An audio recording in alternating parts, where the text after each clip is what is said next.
Hello. Alright, seems to be working now. Mike was giving me problems for a moment. Uh, Anime's stupid virtual thingy can be like that sometimes. Anywho, hello. I am Falco, and today we are doing a session of the solo game I've been experimenting with. Last time we did character creation, and the time before that was just experimenting with the tables with a completely different character. So there's a lot of stuff in the Flextail solo book, which is what I'm using for this, and I still have a lot of stuff to actually put into Fantasy Grounds, so today is mostly going to be another random dungeon crawl, but with the actual story being assumed to be started for the character. So, if you didn't see on the chat, there's a command to get the very basic background of it, but the idea is that this is an undead character who's brought back to, unlife after a climactic battle with rebel forces, and he is waking up inside of a sewer/dungeon type place. And that waking up the backdrop for the random dungeon, and then next time we'll actually get into plots and stuff. So, assuming I survive. But anywho, let's switch the thingy over. Nope, not that one. That one. There we go. So, I'm trying to broadcast at a higher resolution this time. Hopefully it's going through at a decent frame rate. I checked my upload speed and stuff beforehand, and my internet is behaving today. So hopefully the raised bitrate will work out fine, and you can enjoy this in 1080p and maybe actually be able to read stuff on the screen. Wouldn't that be something, being able to read stuff in a RPG? Right. So, I guess we'll start off. Last time I didn't finish character creation because I kind of got sick on stream. Like, fall over and want to barf type sick. So I have no idea how that happened. I wasn't even drinking last time. I am this time. But that's beside the point. So let's just do a very quick look over the character. I'm playing an incanter, but we're using minor gestalt rules, which, to keep it short, basically means you can pick up, a few things from other classes, or just in general. Without grabbing a whole second class to deal with. And you don't really have to worry about what most of that means because it's already built into the character. Combat stuff. The character is a Grave Knight, which means he's undead. He's technically too low level to be a Grave Knight, but I'm hand-waving that because it's a solo game and he's going to die if he doesn't have some extra power to him. And besides, he's level 3 and it's level 5 normally is the minimum. So we're not going to worry about it. But yeah. This is combat stuff that doesn't matter. This is the skills. There are a lot of them because... so we're not going to worry about it. But yeah. The templates buffs, and we're using Spheres of Might and Power, and Spheres of Might talents tend to also add a bunch of skills to your sheet. Here's feats, which include starting feats and the bonus feats for the Grave Knight class. Class abilities, including the pilfered ones. Channel energy is actually from Incanter's specializations.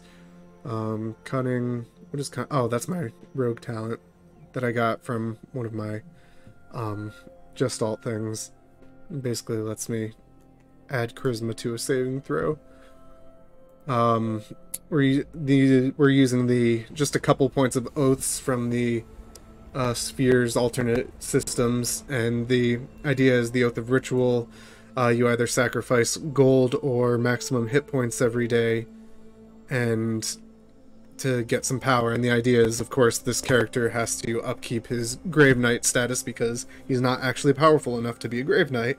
And then the Oath of Secrecy is he's not going to tell anyone. He can't let anyone know he was the apprentice of the former Dark Lord. And so he keeps his true identity secret, which is why we haven't written in a name, which is also because I'm lazy and hate coming up with names. Besides, it's, kind of an in-joke for the channel. Alright, what else we got? The mithril shirt is his Grave Knight armor. Oh, and for the Grave Knight template, I suppose that's also in the abilities, I went with Acid as his revived element. Which basically means that affects some of his other stuff, like he's immune to acid, and he does acid damage with one of his cool abilities. And then here's my template and class spells and abilities, and then I've got all my stuff, cool abilities. And then here's my legendary character class spells and abilities, and then I've got all my stuff in the character sheet the whole time, do we? No, I don't think we do. So, on that note, I suppose we can get started.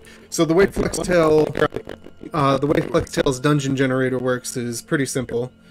It literally involves rolling to see what tiles you're going to run into next. See, L right. So what we'll do is, why is it linking large? Whatever, it doesn't matter. So yeah, the character just woke up here. There's nothing down that hole as best he can see. He has dark vision, which is why everything looks gray. The character just woke up here. There's nothing down that hole as best he can see. He has dark vision, which is why everything looks gray. The only light source is this little cup R tiles, as you can see, is barely enough to affect anything.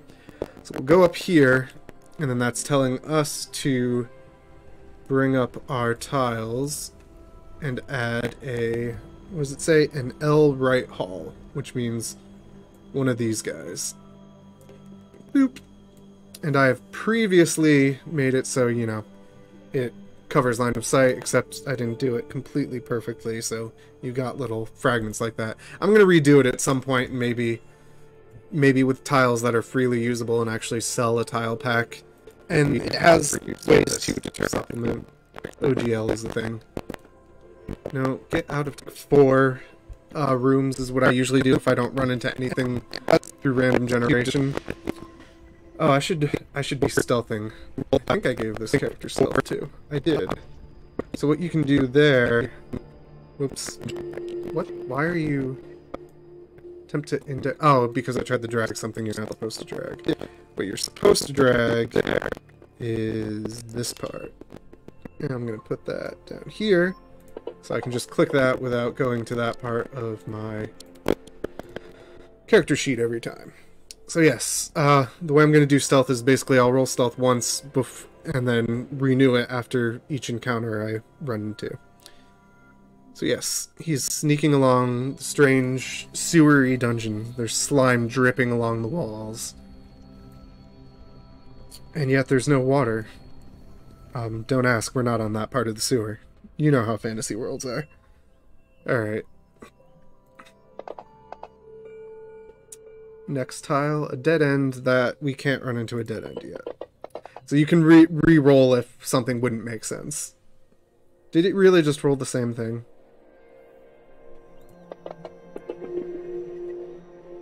Okay. Because yeah, so left hall. Which is the same one, ultimately. If it'll let me rotate it. Ta-da! And we will continue along. It gets more interesting when you actually roll obstacles and encounters and stuff. But you gotta actually generate the dungeon somehow. I mean, you can just use a pre-done map, but 4-way chamber, which means something like this guy. Or this guy. We'll do this guy. Start simple. Wow, I really need to redo the line of sight a bit. Oh well. Okay, that is 3 so far without anything. Alright, which way should we go? I think we should go left. That's always been a thing with my groups. You always go left, if there's a choice. You hug the left wall. Okay, and then this next one... Ooh, there's treasure. But we're also going to roll an encounter because we have not run into one yet.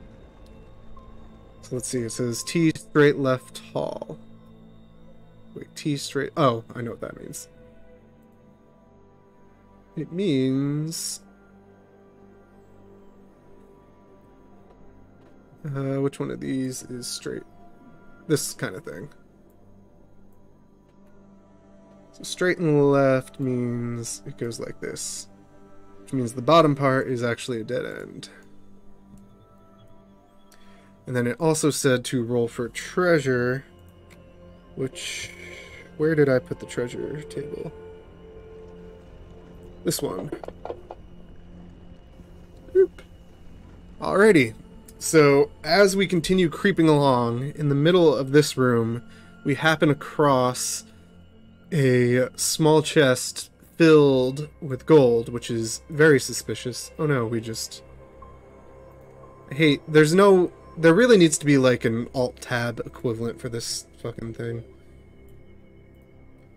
Okay, so we drag this out, we grab our character sheet, we go into inventory, and then you can just drag that there, and it automatically adds it, which is really nice. I like Fantasy Grounds. There are some things that it doesn't do that other things do, but I'm not going to get into that right now. And then we're also going to roll an encounter here to see if there's anything that happened to be watching over this treasure.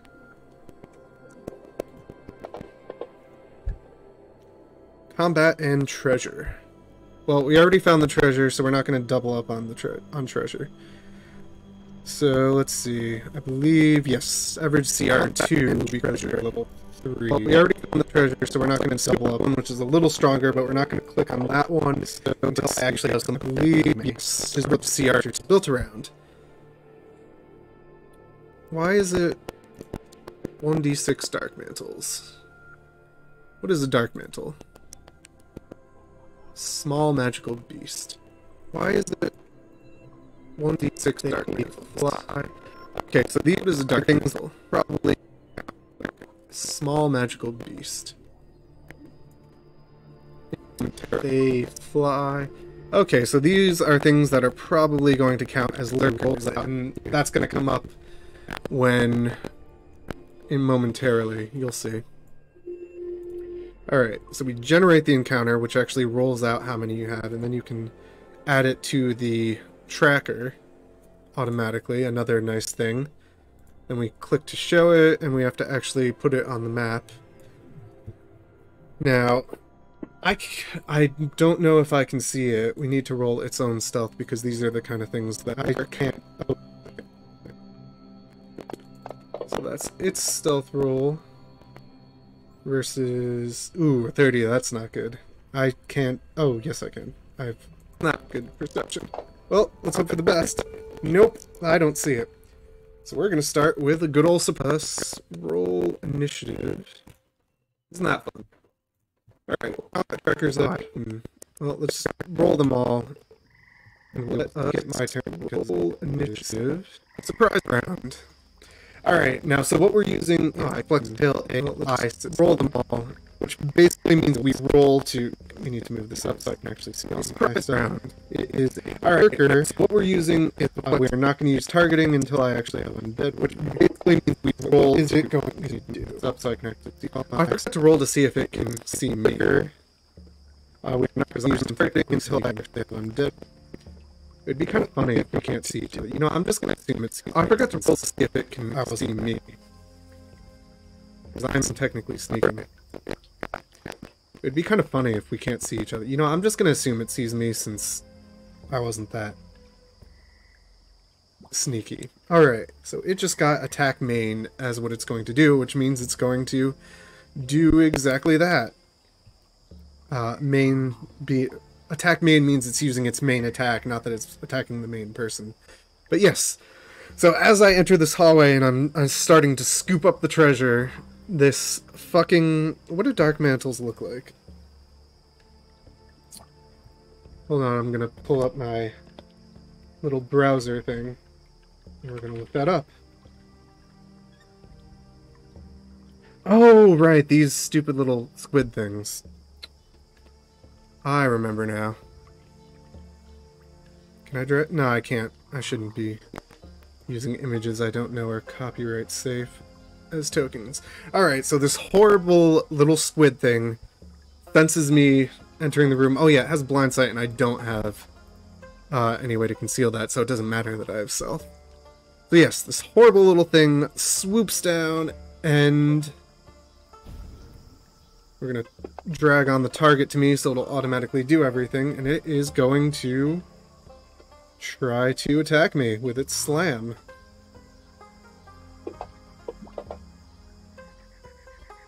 And thankfully for me, it misses. And so that is the prize round. Alright. So now it is my turn. Now what I have is a slam attack that I can add extra damage onto.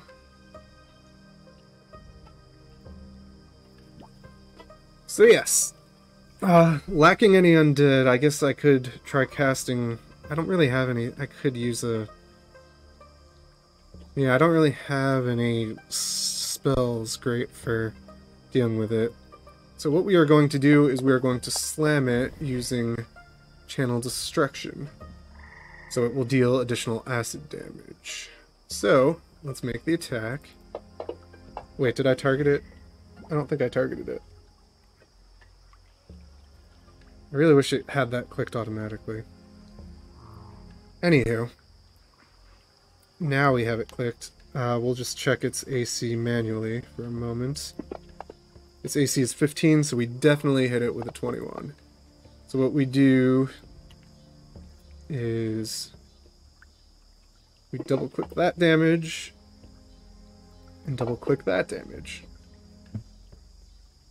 Alright. So those are some pretty nice hits. What is it? What are its hit points? Oh, I can look at that there. Okay, so this horrible little thing swoops down. I barely get out of the way and just rear back and punch it right in its fucking strange tentacly maw thing, causing acid to leach into it and start burning it from the inside. Now it is its turn again. Oop. Lurker is over here. And what it's going to do is an ability. Does it have any abilities? I don't think they really do. It could try to grab me without... Yeah, it's got constrict, so I guess basically it's going to use its slam attack again because that's the best way for it to grab me without provoking attacks of opportunity and such. Oof. That is a miss. Oh yeah, my AC is like really nice. Yeah, it's 20, and then it's one more that doesn't show here because of a magic effect I have from one of my items. So it just barely misses as it goes for me again. Thankfully. Then I am just going to slam it again. Because what the hell else am I going to do? I mean, I could shoot it with a cone of acid, but there's only one of it, so that really doesn't make much sense for me. Alright. Attack away. What did we roll? We rolled a 10, which is a miss. Well, that's a shame. I'm going to also step back 5 feet. Not that that's going to do anything for me, since it's also able to do that. But, you know, it's a thing. Actually, what's its land speed? Because it's flying. I should probably make a fly check if it wants to hover in front of me. Where does it keep its attacks? Alright. Oh, there it is. Okay, no, it does have land speed. So yeah, it use /me each time it attacks. What that means is it uses an item if it has one, and if not, it takes the total defense type action. I don't believe there's actually a thing for it. It uses an item if it has one, and if not, it takes the total defense type action. which I don't believe there's actually a thing for if you're using the full range.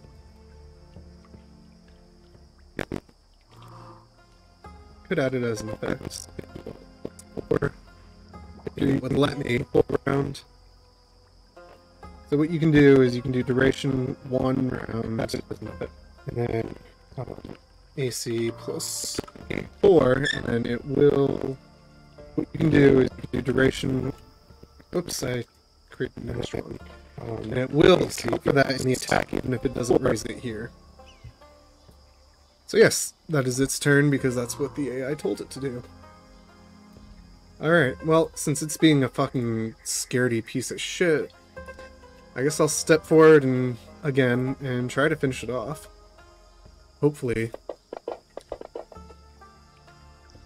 Good. Even with its increased AC, that is definitely a hit. So, normal damage, acid damage. Another 8, which I believe takes it out. Yes. Okay. So as the thing tries to, like, rear back and defend itself, I just step forward, basically crush it with my foot. Leave it as a corpse in the ground. I believe dark mantles have skeletons, so what we are going to do now is raise it as a skeleton to be our friend. Leave it as a corpse in the ground. I believe dark mantles have that one from the tracker. To do now, however, is raise it. We get as a skeleton. The NPC Monster Factory. That one from the tunes. However, now we get to see. He should have left it and dragged it over. Oh well. We'll just look up the next title. There we go. So the NPC Monster Factory is actually from an extension, Advanced Bestiary, and it lets you add templates to monsters. It is not perfect. There we go. You have to do some of it manually, but it's still cool. It's actually from an extension. I used to manually put in the skeleton type templates. Okay, so what are its actual hit dice? It is only 2 hit dice, so I had to manually put in the skeleton type templates though. Okay, so what are its actual hit dice? It is only 2 hit dice, so I can definitely add 2 templates to it because I have. Right, Death Spear. Where did I put my spell points? Did I not actually calculate my spell points here? I'm gonna be mad at myself if that's the case. I believe it was like 13. Alright, well, my level is 3, my charisma is 6, so that's 9, plus 1 from my bonus, so 10, so we've got 10 spell points. I feel like I'm missing something, but I'll come back to that later. I don't really need to do anything with that. So we're using one, we're reanimating the Dark Mantle as a burning, brutal skeleton. Or no, it can fly. We probably want to do it as a zombie, don't we? Yes, we're reanimating the Dark Mantle as a burning, brutal skeleton. Or no, it can fly. We probably all do it as a zombie, don't we? So, you click the templates, zombie, we do uncategorize because that's where all my stuff is. We get rid of the burning skeleton bit from here. We drag on fast zombie because we're going to use that as our basis. Why is it not? Oh, damn it, TM actually counts as T. Okay, it's very important that you have the order of the templates right. I thought TM would. Alright, it's fine. Just for the sake of keeping it on here, I can do this. It really needs an alternative way to sort it, but I will worry about that later. Alright, so we've got a Dark Mantle. It's going to apply the Fast Zombie and Brutal Undead template, which the Brutal Undead template basically gives it a minor ability score buff, but then it also gives it combat talents, which is awesome. But it only has 2 hit dice, so it's... Well, no, it's going to be a zombie. No, so it'll only have... I think small zombies only get... Yeah, they only get one hit dice, so it's still only going to have one. This is basically how you set up the templates. Whoops. What did I just delete? No, I just collapsed that. Alright. Dark Lord's Brutal Fast Dark Mantle Zombie. And the template sets it up so you can tell it where those all go. Alright, and then like I said, we do have some manual stuff we're going to need to do. We need to manually raise the hit dice, which means this is going to go up to 27, which means 3 means its bad saves will go up 1. 3, 0, 1, 2, yes, means all of its attacks will go up 1. Zombies are actually pretty annoying to do with this stupid system, but, you know.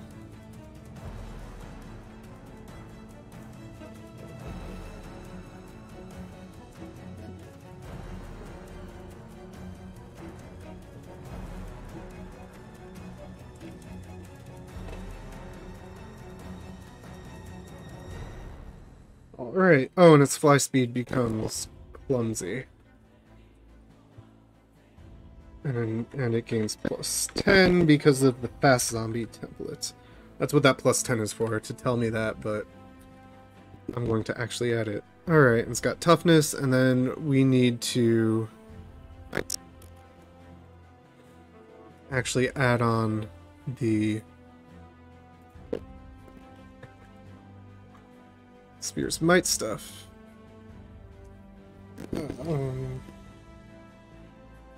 Also, talents. Caster level is 2 because it's BAB. So what talents do we want to give this? Let's do this quick. I do have my animation, which means it also gets pounce. I should add that into... I'm just going to add that as special attacks here. And that's from my alteration, very nice charge. Since it has pounce, I think we're going to give it the brute sphere. I'm just going to add that into here. There's something that gives it a very nice charge ability. Brute sphere, I really don't feel like... Oh, whoops, I need to use it, the thing. Alright, brute sphere. With a drawback that gives it the thing that lets it basically run through difficult terrain. I'm not going to bother writing that out now because that is boring while we're trying to do stuff. Alright, now we basically have a working undrag you onto here to be our friend. I don't think I can add NPCs. Is it over there again? And I can obviously see my own undead. And then we click this to tell it that it is friendly to us. Now, it is our zombie. And now we're going to have to start using targeting because we have a zombie. Click this to tell it. So, can I minimize zombie? Yes. Zombie with us. PC template. So, alright. Got a zombie with us. We are going to roll stealth for ourselves. Stealth for ourselves. It rhymes even though it's not supposed to. And we are going to continue onward. Oh wait, I forgot to add XP to myself, didn't I? It rhymes even though it's not supposed to. I believe... Okay, they are normally CR1. It does not automatically update the CR based on the zombie template because that's too complicated for their system. So what is a CR1's worth of XP? That would be in the encounter. Oh, you know what I can do? I always forget. It actually saves every encounter. So if I do uncategorize, it'll be the ones that it actually created. I'm deleting these other ones that were from a previous... See if we click this, and then we... Okay, we have our XP there. Which means I can drag you here. Yes. 10,000 is level 4, right? I don't know why it doesn't automatically calculate that. It really should. There are so many more complicated things Fantasy Grounds calculates, and yet it doesn't calculate that. Very strange. Okie dokie. Whoops. I forgot there's no way to multi-select, so I basically have to drag everything manually. Okay, so obviously that's a dead end because of previous stuff being generated. So we are going to continue forward.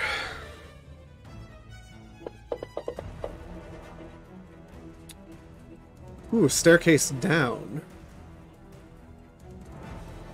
Except that's actually going to be a staircase up. So what we'll do is we'll add a dead end, and then actually no, I think I have a dead end with a staircase on it. No, I have a dead end with a staircase out. Anywho, doesn't matter. I do have little tokens for it. So if we don't want tokens, we want images. Not decals. Damn it, which one is the one? Brushes, floors, maps, markers? Yes, the number 1, that's what we want. Terrain objects. How hard is it to find a fucking thing of stairs?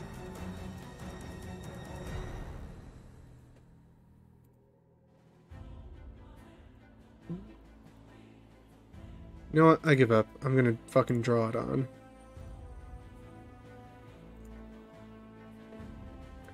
Why is it purple? Can I change the pen color? Yeah, actually I can. I think I have to go up to colors. There we go. So yes. Whoops. Wow, this is very clumsy to use. Here are the stairs that go upward. Go away, you. Alright. And so we are going to go up the stairs, which basically means we need to generate and then it can just start anywhere. Straight hall. That is a good place to start from.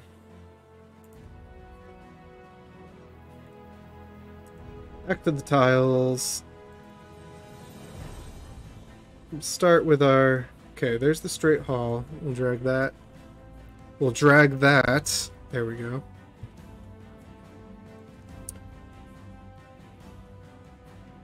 Why are you... God damn it, you can't... I really hate how you can't drag... Really, it's not going to let me drag it without... Because of the line of sight thing. Oh, I can turn... Token lock is off. I hate this sometimes. Well, you know what we can do? We can delete the tokens. Come out of player vision preview mode, and then actually...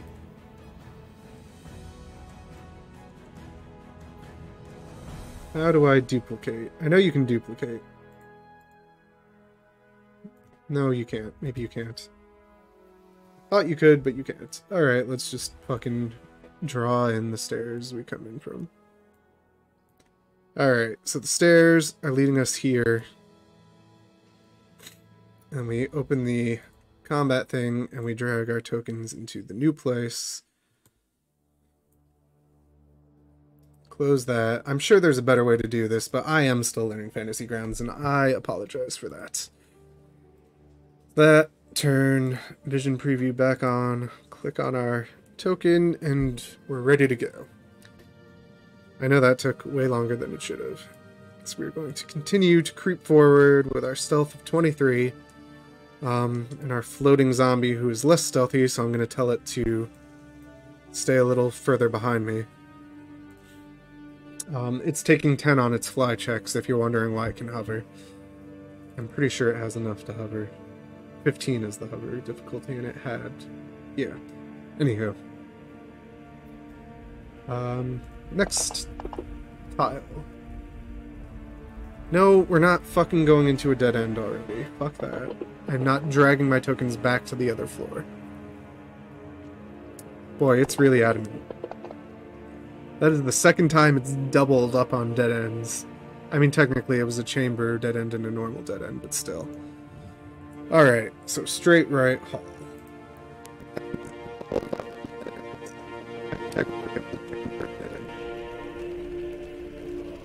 Okay, so straight right. Okay. And as the hug the left walls rules go, we are going to continue this way, which will be 1, 2. Yep, so this will only be the third one after our last encounter.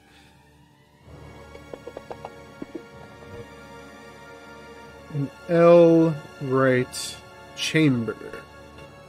That means something like this.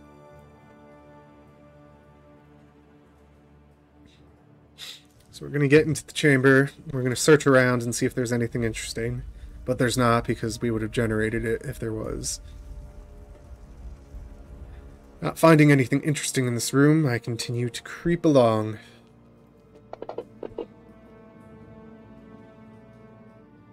T, left, right chamber. And this will be the fourth one, so we will roll to see if we have an encounter. T, left, right chamber. This will work. Wait, yes.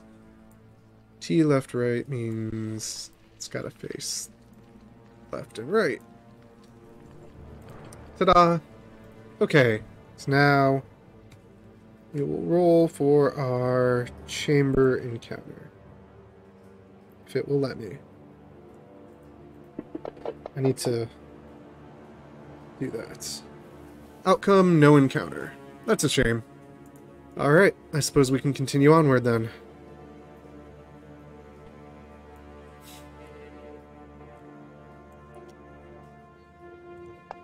Another chamber with nothing in it, as best I can tell. I do have this table set up so that... yeah, there are only a couple of like encounters right on the table itself. It expects you to just roll encounters whenever you try to rest in every X number of chambers. So an L left chamber.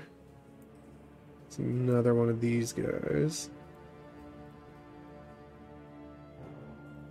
That's 2.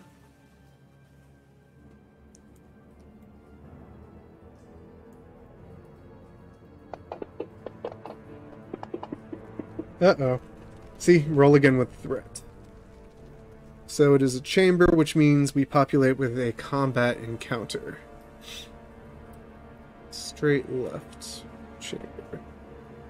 That means something like that, but we've used that one recently. I know I have a better one for actual combat encountering. Straight left. Straight left. Technically this... yeah, this will work. So straight left means it is oriented like that. Except actually lined up. Okay. So now, as we start to peek in there, let us see what we're actually running into, shall we?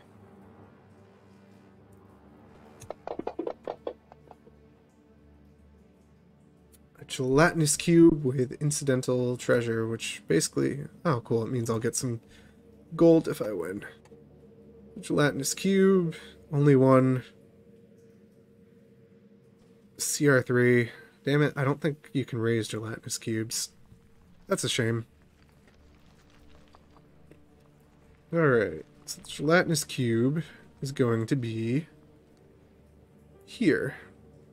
Technically, it's gonna be needing to squeeze to get through anywhere, but that's fine. But now if I recall, to actually see gelatinous cubes, you need to roll DC 15 perception check. I auto succeed on that because my perception is higher than 15. So yes, I do see it. And it sees me because I'm pretty sure they use blind sight. Yes. So my stealth, again, does not matter. It knows I'm here, and I basically peer my head around the corner right into the fucking blob, and combat begins. So, initiative. Hooray, I go before. Whoops, I can see it. Hold on, I need a sip of my drink. I have more combat-y music on my list. I feel like... oh, we're already pretty way through it. What's this one? I'm using tabletop audio today. Check out tabletopaudio.com. There we go. I gave them a plug. Alright. This is definitely not combat music. Oh well. It is my turn to start with. And I am... Oh shoot, I forgot to change... Did I forget to change the initiative of my undead? I can't remember. Well, let's see if it looks right. Where's initiative? There. +3. Its dex is 3, and it does not have improved initiative, so yes, it is right. Sorry about that. Okay. Oh, since I'm undead and I can't take dual damage, this just represents because of that ritual. Obviously, I had no... Sorry about that. I couldn't have... I sacrifice dual damage. This 3 just represents because of that ritual by level. Anyhow, let us get started. Sacrificed anything today, even though I gave myself starting wealth by level. Anyhow, let us get started in the fighting.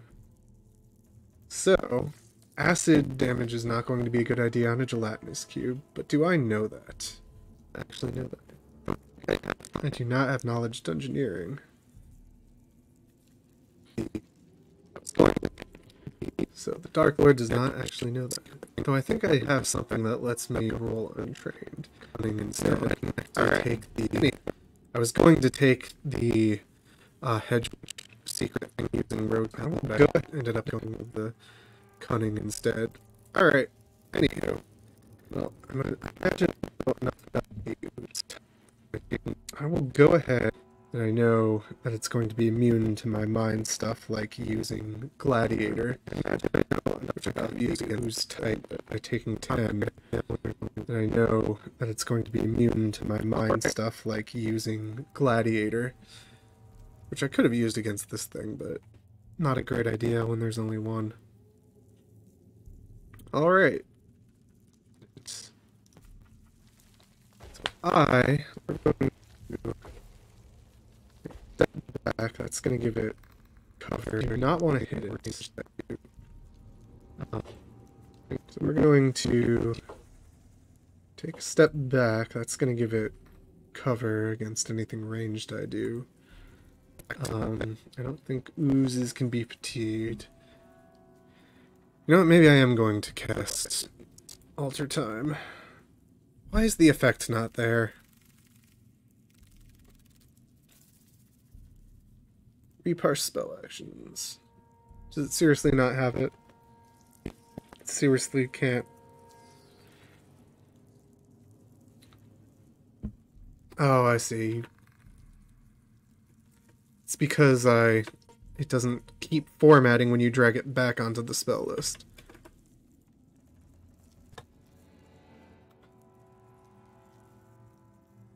Alright, let's try parsing it again.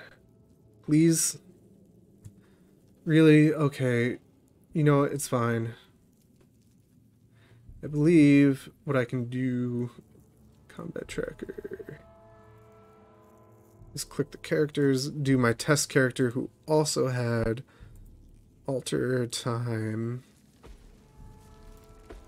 And I did have it set up for him. Can you drag... Really? Copy it. Well, what I can do is I can drag it onto myself that way. And then I can copy it. And that is going to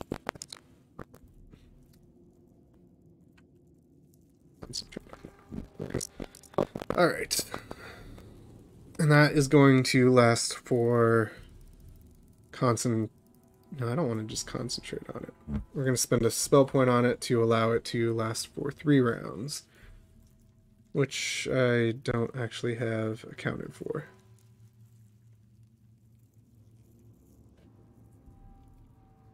Anywho, that's my turn.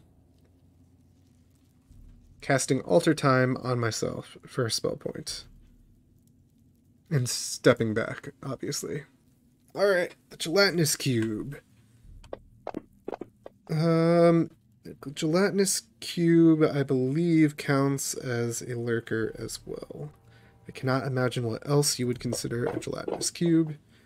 So it is going to attack with a AM, right? Means attack. Yeah, attack main. Major Surge means it's going to get a +2 bonus to its attack. And it is going to target the front line, which as best it can tell is me, since I had my little lurker thing floating behind me. So, what is the speed of a gelatinous cube, since it's also going to have to squeeze? 15 feet, which means it can really only get about here, but does it have reach? It does not have reach. So it is actually, well, let's see, if it moves twice, it could get 15 feet. Oh, but it could use engulf, I think. Engulf, though it moves slowly, it can simply engulf large or smaller creatures. Gelatinous cube merely has to move over the opponents, affecting as many as it can cover. You can make attacks of opportunity, but only if they are not entitled.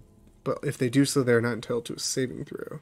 Those who do not attempt can attempt a DC 12 reflex save to avoid being engulfed. Alright. So yes, it is going to try to engulf both of us. And we... Well, let's just drag it here for now. And we are just going to try and reflex save. So I can roll this way. Oof. It gets engulfed, which I will read the rest of the mechanics for momentarily, and I have to go in here to do it. Come on.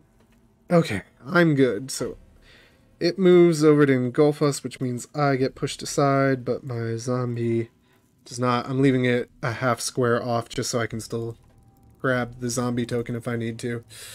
Alright. So yes, if it does get engulfed, you're subject to its paralysis and acid. Okay, my undead is immune to paralysis, but it is not immune to acid. Its acid does not... do I have to go back in here and then click on... Okay, 1d6 acid. Can I just do the acid separately? No, I cannot. Alright. So it's targeting my zombie. I'm just gonna go... Okay. So it's like 1 acid damage to it now. Alright, that wasn't that bad. I can... that zombie back. Okay. So it does 1 acid, but it is not... Alright, that wasn't that bad. So now... It is the zombie's turn now. It is engulfed, but it is not no longer pinned. In the pin condition are in danger of suffocating. Alright. So... Pinned... I don't actually know what pin does. But I dragged it on there, so at least any automatic stuff will do it. Alright, I think pinned is akin to grappling. Well, anyway, it's just going to attack from within, I think. It's going to do a full attack. The gelatinous cube, I believe any penalties from pin should already be accounted for, so I don't have to fucking look up everything, so here we go. Yes, my dark mantle thing just utterly fucking flails inside there. Why does it have so many slams? Oh, because it had them normally, and then it adds them from the zombie templates. Right. I don't think it's supposed to have that many in total. So we'll only count 2 of those. I should fix that now, before that happens again. Unlock. It's really annoying too. So it would just be 3 slams plus 4.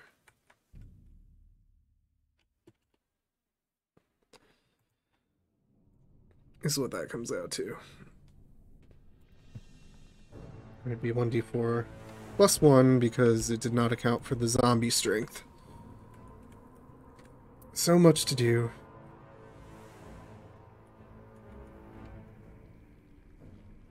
And it keeps the grab because that is a special quality that enhances the attack. Anywho, so we only counting the first 2 attacks, which both... Wait, no. What's the actual AC? 4. So it actually... Well, the 1 misses because that's an auto miss. But the second one hits. This is not... whatever. Does it not update this? Is there no way to tell it to update the attacks? Really gonna be that stupid on me?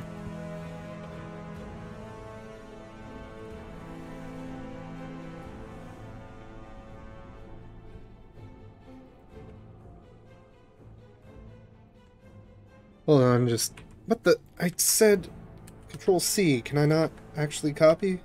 There we go. 3 slams plus 4.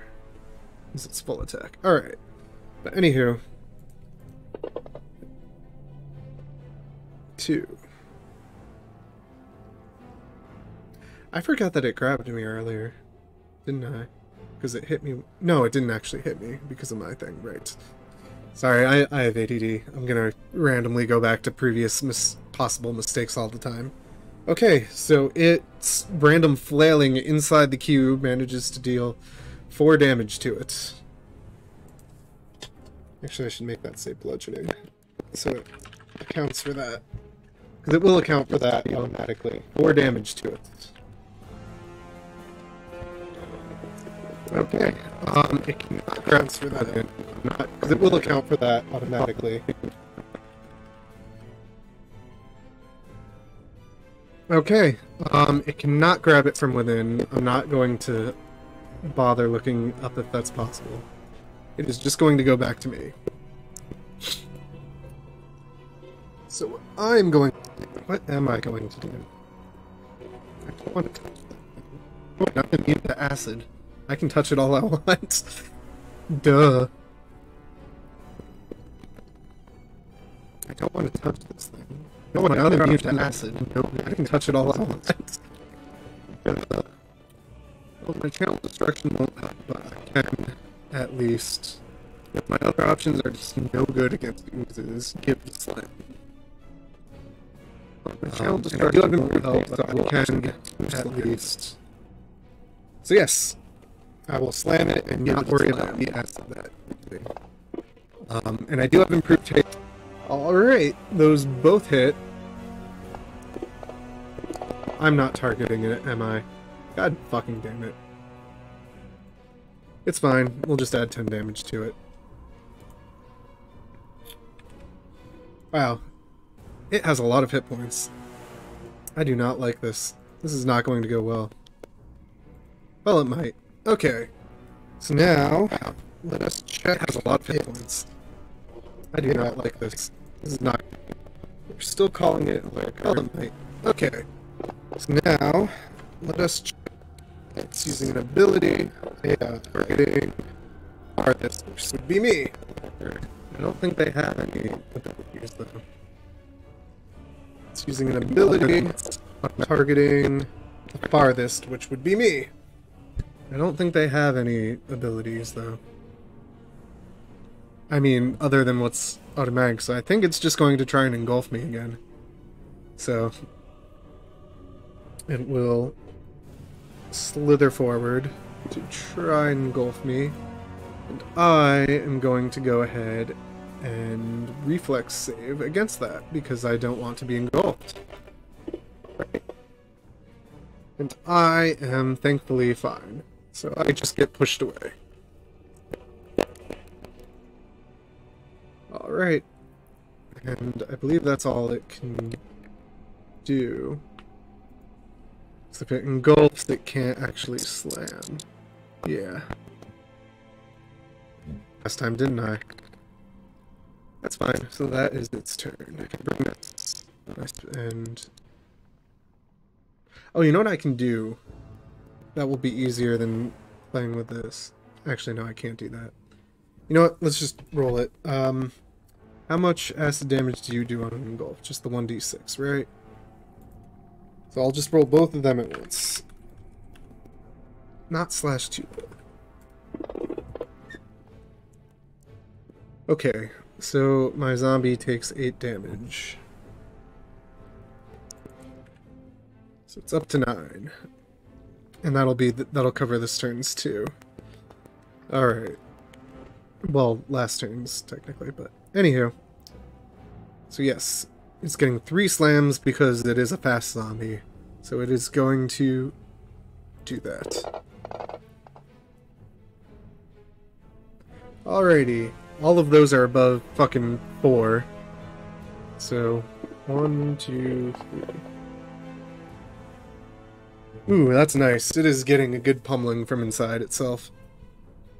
I'm happy with that. Alright. It's only got 19 health left. My turn. I can yell at it. I'm pretty sure I'm just gonna slam it some more. Maybe... Yeah, I could give myself claws or something first, but that really doesn't matter here. It just really doesn't. Do gelatinous cubes have any damage resistance? I mean, it should be automatically accounted for, but I don't. Nope, just immune electricity, ooze traits, which should be in effect automatically. Yep, it has immune to all of that fun stuff. Anywho. Whoops. Well, I guess I will full attack it again. And again, I get 2 attacks because of my haste. This will be round 2 of that. So, here we go. 1, 2. Basically, if I don't roll a 1, I hit it. Neither of those are a crit. Whoops, that was not what I meant to hit. I meant to hit this twice. Okay, 9 more damage to it. It is getting pretty worn down. It is not happy. Not that oozes have any emotions, but you know, if it did have emotions, it would have the ooze equivalent of unhappy. You know, it has less of its goop to itself. It's not feeling like itself. That's what it is. Alright. And the gelatinous cube is going to attack main the front line, which would be the one within it. Can it use slam on the one inside it? You know what? I don't care. It's gonna try. Front line, which would be the one within it. So slam away. You know what? I don't care. It's gonna try. It hits. Alright. So, how's my zombie doing? Not great. Oh, I didn't actually roll the damage. So it'll be even less great. Ooh, 18. And then 1 more d6 for it being in the acid another turn. Not great. Oh, I didn't actually roll the damage. So it'll be even less great. Ooh. It's fine, I have... And then 1 more d6 for it being in the acid another turn. No. The Dark Knight is a different... It's fine, I have... Wait, do I? Shoot, no, I don't. The Dark Knight is a different third-party template, and it has negative energy, but I don't think I do.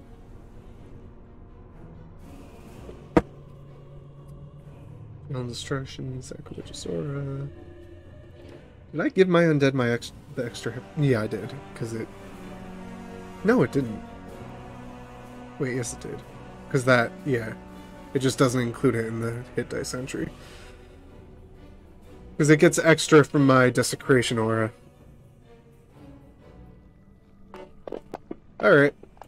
Well, that is the cube's turn. And my undead is just gonna flail at it some more. All of those hit because none of those are ones.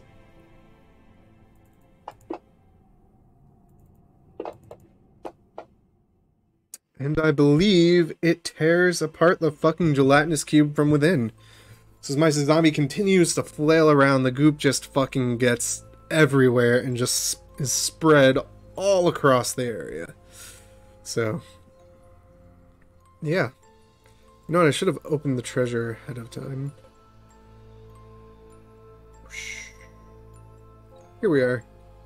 So there's the... So we beat the gelatinous cube.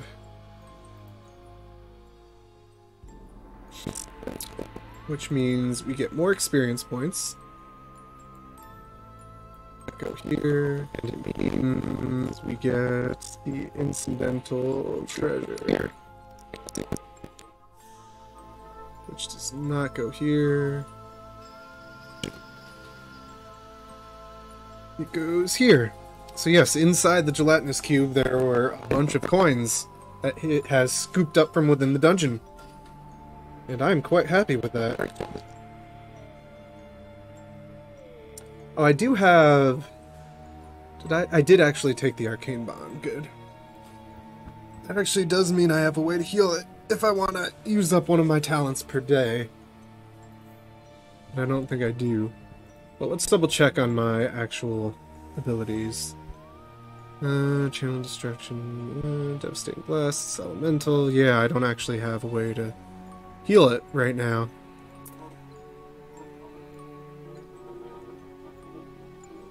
I do have an arcane bond, which means I could call that up and temporarily gain the ability to heal it with a ghost strike, but that is more trouble than it's worth. My undead are still temporary, they only last an hour per level, so in the end it's not really worth healing them. Alright, well I guess we can just continue along. Aw, that was almost a 20. That was just my stealth roll to stealth as we continue. Alright. Pick along, make sure there's no more gelatinous cubes fucking clogging up the way.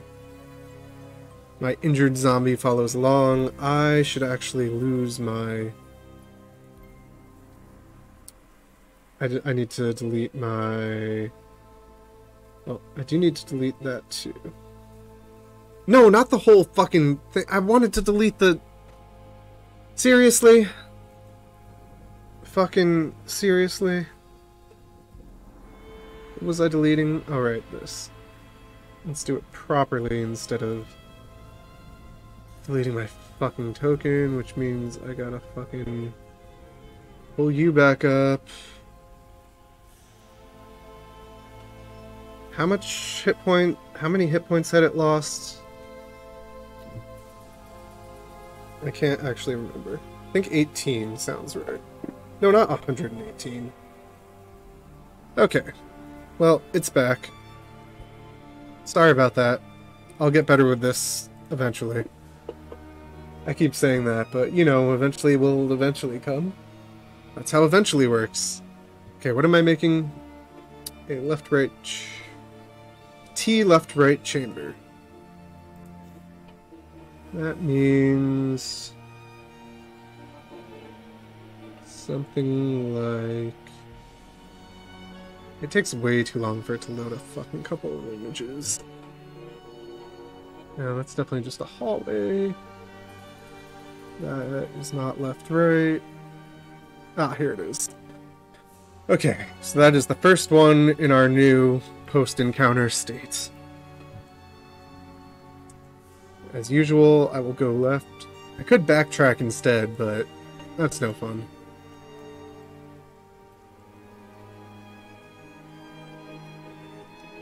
This is number 2. A straight left chamber, which is the same one, just going straight and left instead. My left is the camera's right. Which basically means it's a dead end on that side, because that just goes right into the fucking wall. But I believe there is a system for checking for secret doors, but I don't have that table in here yet. So I'll do that another time. So I'll continue down here.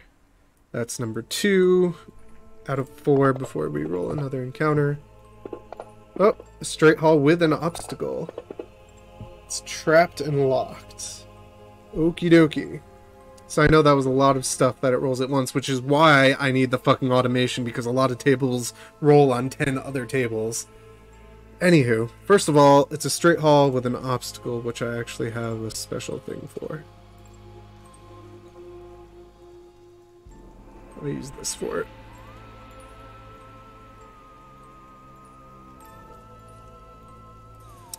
Okay, now what was the obstacle? It's trapped and locked. You need to roll strength or disable device to bypass, but roll perception to notice the appropriate trap, which is a blade,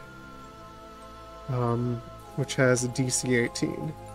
And the perception to notice it is 5 higher than that, which is written down in my things. But don't worry, I know that. We're not going to go looking for it. So yes, I need to roll perception to spot the blade trap before I deal with, you know, disabling this crumbling stone door, which is clearly what that is. Skills. Perception. 28, which means I do notice it.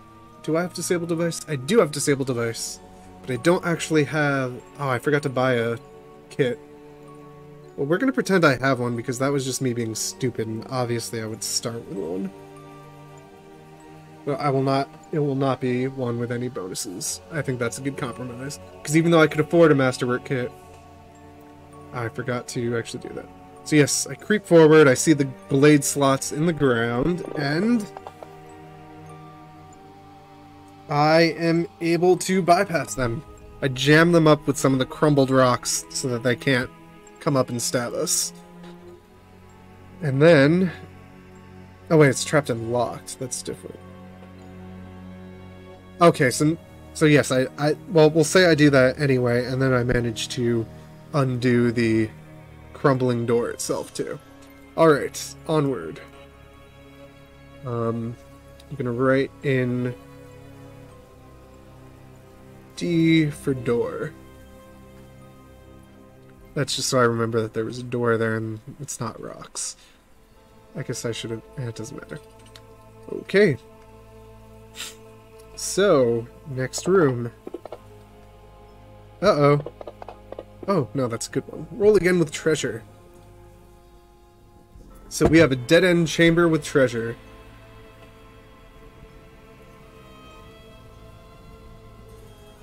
There are only so many dead ends. Heck, no, don't resize it. Rotate it. They really need to make the little rotate thing bigger. Alright.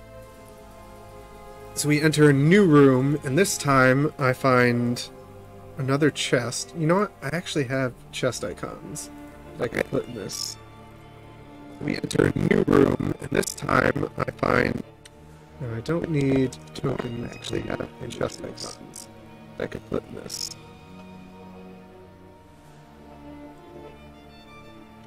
I don't need decals. That is not what I want. Damn it, I'm putting a chest in this, and no one's going to stop me. Is it going to be an item or a terrain object? You know what? A bag. Yes, that'll work. We find a bag of treasure on the fucking ground.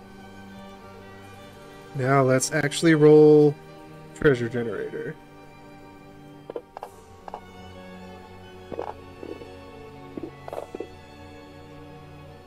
That's it generating a magic item. Ew, a wand of consecrate. Why does it not put the gold? The gold? It's fine. Whoops. Ew. It's fine. That's just because there's limit. When it's rolling on multiple tables, it will add the intermediary stages to the treasure table. It's fine. Alright, we've got a wand of consecrate, which we're never going to touch, because ew. And we got a whole fuck ton of gold. Oh, you know what I can do while we're in here? Items, what do you call it? Thieves' tools? Yes. We're just gonna have common ones for now, and we'll get better ones later. How much do those cost? 30 gold. So, 5, 7, 2, 5. There's gotta be a way to, like, subtract. Anywho. Alright, well, that's a dead end. But, you know, we found some treasure. I pocket it, make sure there's no traps in here, nothing lurking and watching us. And then I double back, open the door that's there, because you don't have to go through the same obstacle twice, unless it would make sense to, but a door is already unlocked. And then we will continue back and head up here and see what's up this way. Twice. And this will be number 1 because we encountered a trap. Straight right hall. Oh shoot, we gotta open it back up again. And this will be number 1 because we encountered a trap. Really straight right hall. Organize this. Oh shoot, we gotta open this back up again.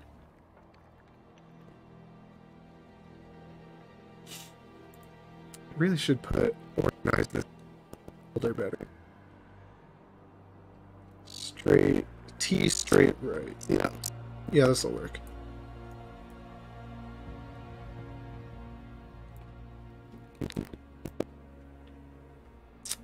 See, that looks all spoopy.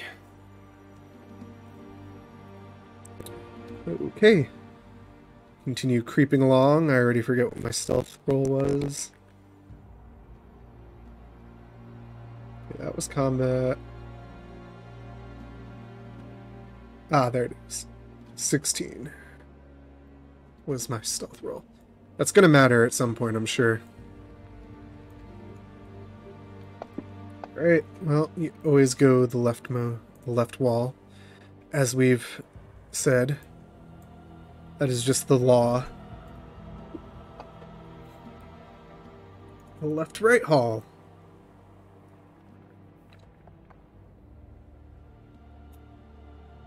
Could use the same one, but that's boring. Here we go.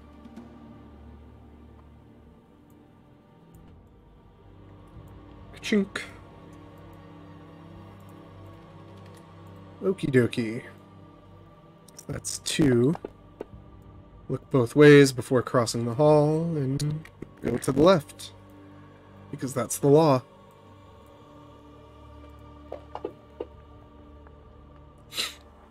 Dead-end chamber. Just one of these guys. 3. Okay.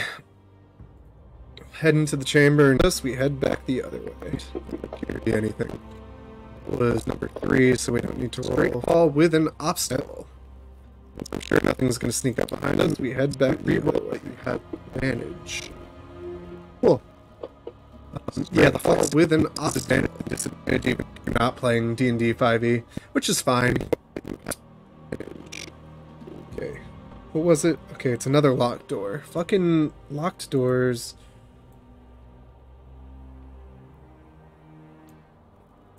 Okay. What was it? Straight hall with an obstacle.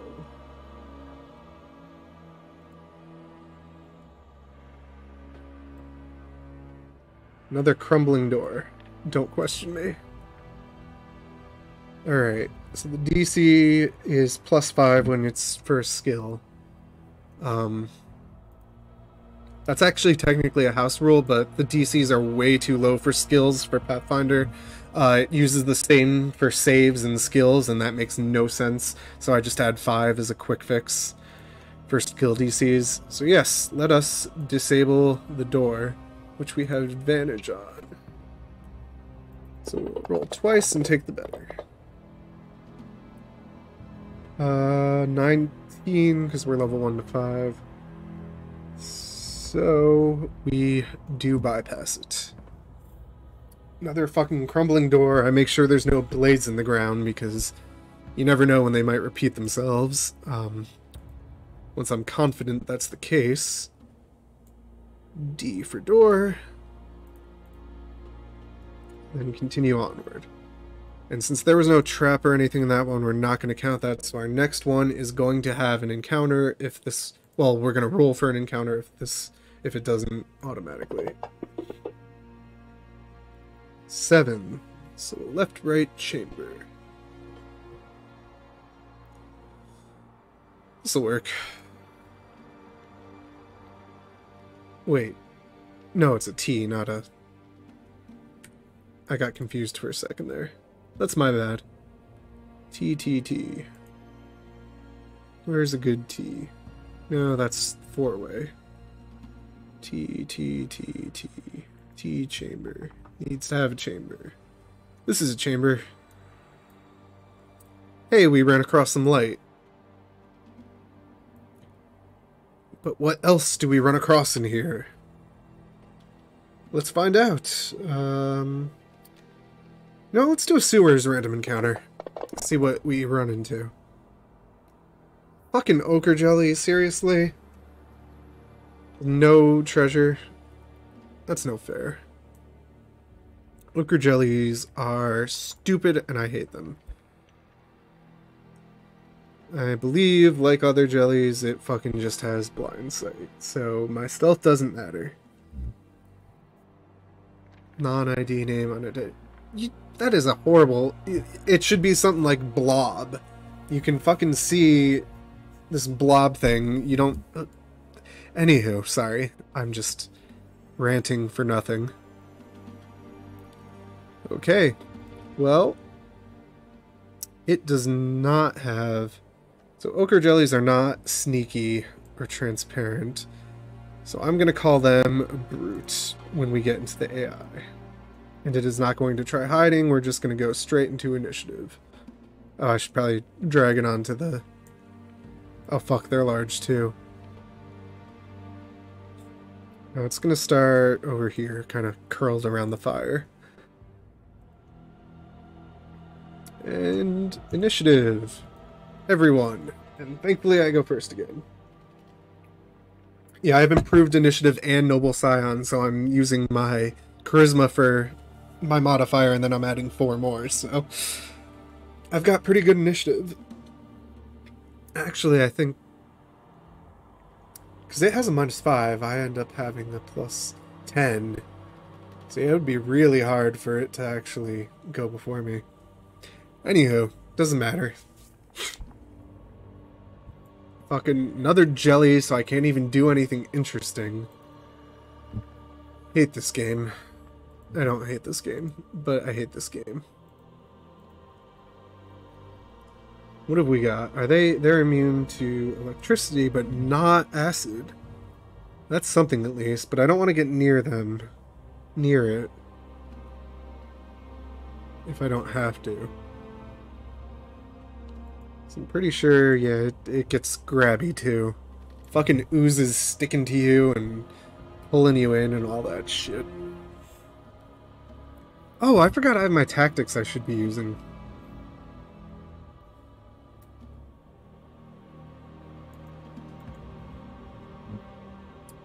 Which adds speed to me and my... Okay, so we'll say I'm usually using Courier's Dash.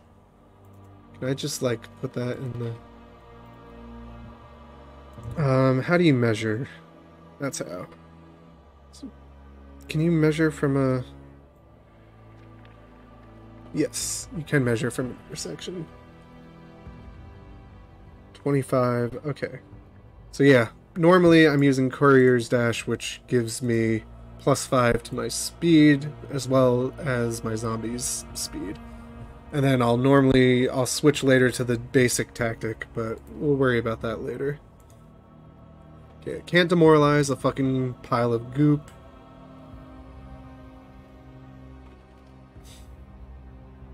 Could alter time on myself again, but I don't want to waste more spell points.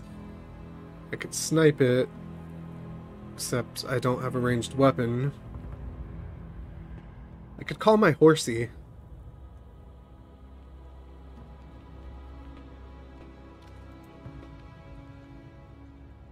Did I not put a link to the actual horse in it? Alright, what we're going to do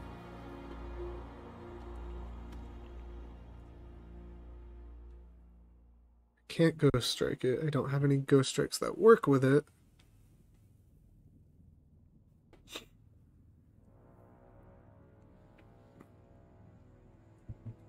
You know what I'm going to do? I'm going to step out of the way to start. Because that'll allow my fucking thing to charge at it without someone being in the way. Because it does have pounce, as we've established. And then I'm going to cast... I am going to cast Improved Haste, or Alter Time, but I'm going to concentrate on it, so I don't need to spend a spell point. And I will just put that... I will put that on it. Just within touch range, so I can do that. Does it have the rounds automatically? It should. I don't think I actually... Duration, damn it! Duration is caster level round... Well, it's concentration, so it doesn't matter. Right now, anyway. Normally it's caster level rounds, but if I'm concentrating, it's as long as I concentrate. So it doesn't matter, it can have it for as long as it needs right now. But that is my turn. Oh, and I spend a move action... changing my tactic... No. I don't need to change my tactic if I'm not going to get close to it. Never mind. Okay, its turn. I tell it as a free action to charge the fucker. It definitely has enough speed to charge it. It can fly, and this thing's large, so it doesn't matter that there's a handle thingy, or a light source there. Just gonna charge right above it. Which will be kind of hot for it, but whatever. And do its full attack. Wait, why is it... Didn't I just fix this? Oh, but I dragged a new one on without fixing the basic. And then I left that up. I hate my life sometimes. Yes, delay, lag, that's what we need. That is the crap sandwich.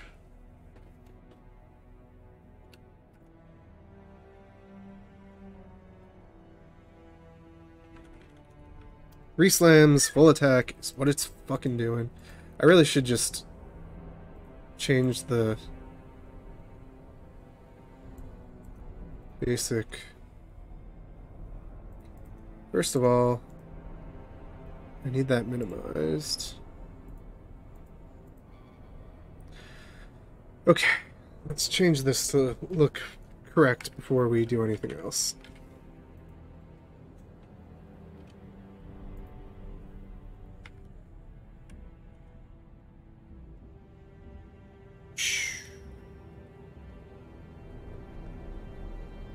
Reslams. Okay. Now it'll work when we inevitably have to drag it there again in the future. Okay. Can I minimize you too? Good. Okay. Combat tracker back in the combat tracker place and do 3 slams. Okay. Ochre jellies I think have slightly better AC. Nope, they don't. Not at all. They are just as easy to fucking hit. Cool. Because I forgot to actually target it again. It's fine. Now it's targeted. Now, 1, 2, 3. Good. And all that damage did get put on. Do ochre jellies have anything that... Acid... Not mana flash or immune. Okay, it's only when it strikes the foe. Slashing, piercing, electricity deals no damage, but we are not using any of those.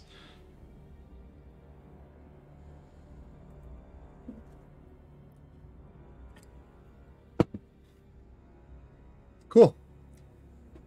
Well, I guess technically it gets a free attempt to grab, but...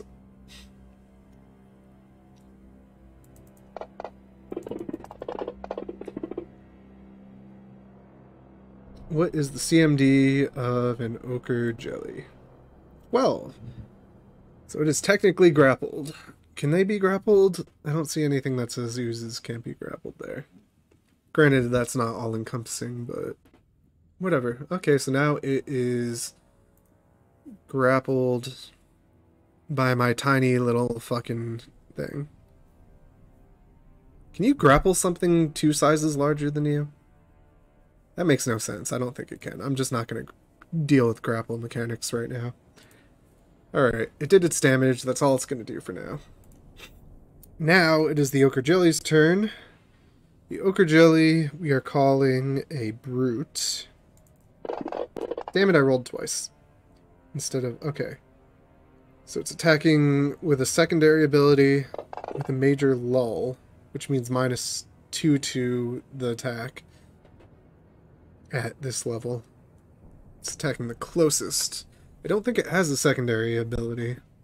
It basically just has it slam, so it's just gonna fucking slam.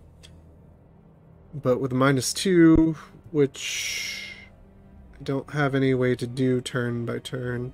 Can I put it here? Does that affect the... Alright.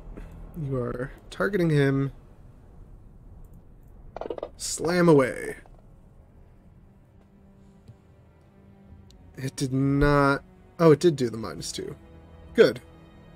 But that also means it hits, which is bad for me. Now, it is definitely going to try and grab if this doesn't just flat out kill it. Nope, it just flat out killed my undead. That is a shame, because... well, there's little I can do about that. Alright, but I am not going to delete this for now, because I do have...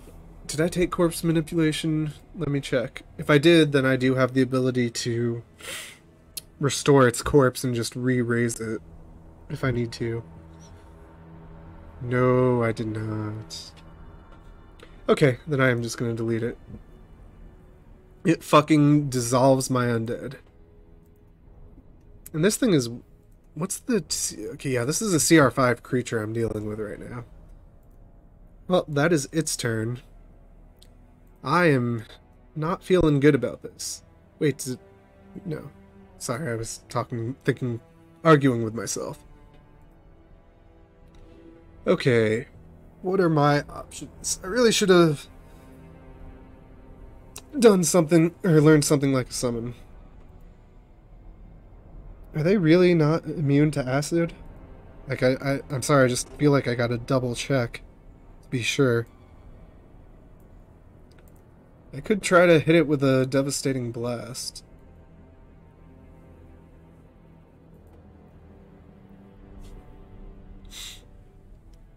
Okay.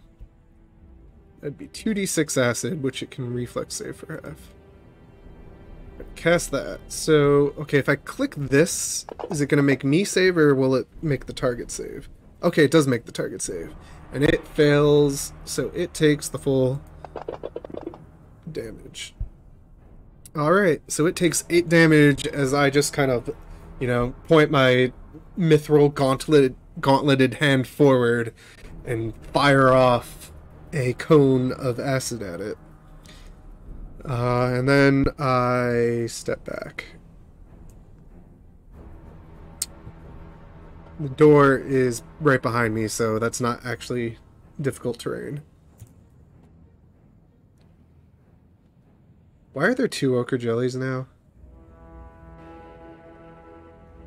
I didn't hit it with anything that should split it, and I don't think it automatically splits. What?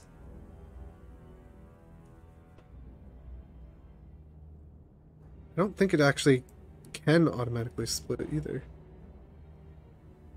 Oh, you know what? I probably... Ochre Jelly 1 is the one I was supposed to be. Okay. Well, so it should have 14 more damage. Okay, this one I can delete. Ochre Jelly 2. So you should actually be up at 36. Okay, that's fine. No worries. Okay, now it is its turn. It is Brute. We are not rolling targeting because I'm the only one left. Maneuver, which basically means it's going to try and get close to me. Or get to a more advantageous position, but it is a jelly, so all it understands is closer to me is better. What do they have for reach? They only have 5 foot, so it's gonna... Let's see, it's 30 feet away. Its speed is 10, which means it's going to double move because it can't charge. So 5, 10, 15, 20. That's where it ends up. Which means now it's my turn. I could probably just keep out of this thing's... I could probably hit it and run. No, I can't. I don't have... I'm 10 feet away. Damn it. If it grabs me, I'm pretty well fucked. So I could either move and try to do something ranged, which I don't have many options against an ooze.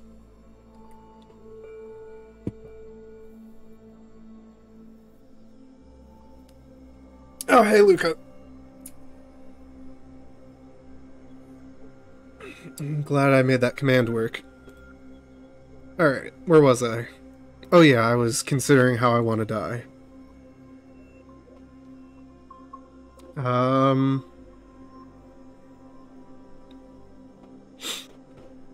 know what I can do? Wait for it to move. Yeah, I'm gonna ready an attack. That's what we're gonna do. Gonna ready a normal attack for when it gets close. That way... Well, that makes no difference between if I did that or just attacked it.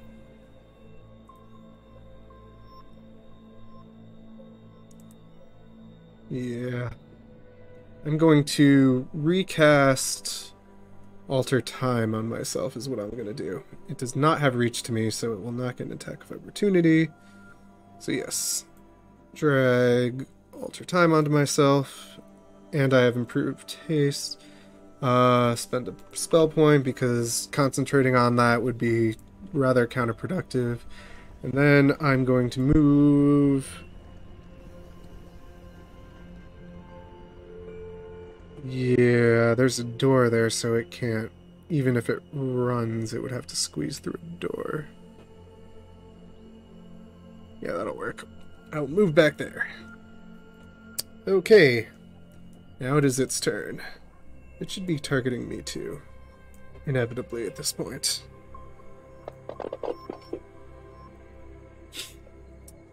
Okay. What does AB mean? AB means ability, but it's a fucking jelly, so its ability is the acid and grab it gets if it attacks. So it is going to... It's going to want to charge me, but it can't get there. It can run... For I think 4 times your speed is run normally. So yes, it will run all the way up to me, quote unquote. And squirming through the door and just getting right up in my fucking face. Okay.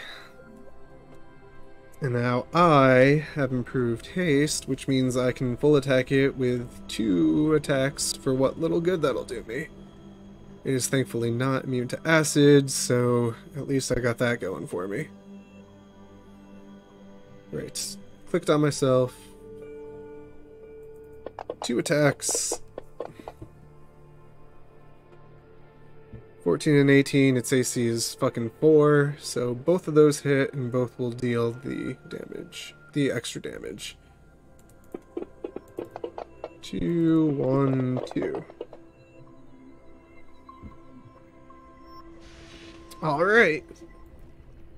So yes, it charges forward and I just kind of wail at its fucking amorphous, horrible form as I figure out what the fuck else I can do about this. It is not looking good. It's looking like it's about to fucking fall apart, thankfully. But it is its turn. And its AI tells it to... Again, use an ability, which means attacking, because that's the only way it can use its abilities. So... Well, let's hope for the best. Hope my AC holds up. I do have a good AC, thankfully. Oh, it does miss, thank God. Okay.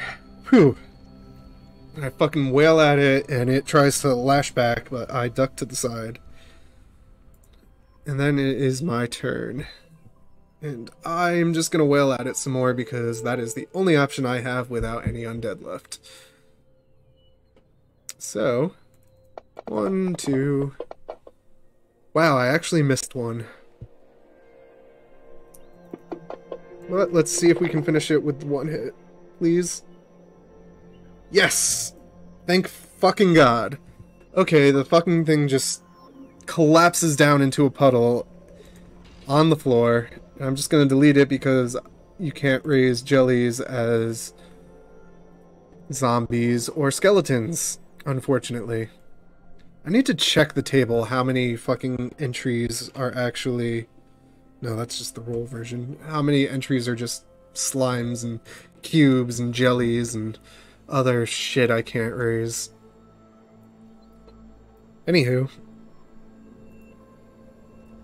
Well, I mourn the loss of my Dark Mantle zombie and continue onward. New stealth check. Which won't matter if we run into another fucking jelly, but...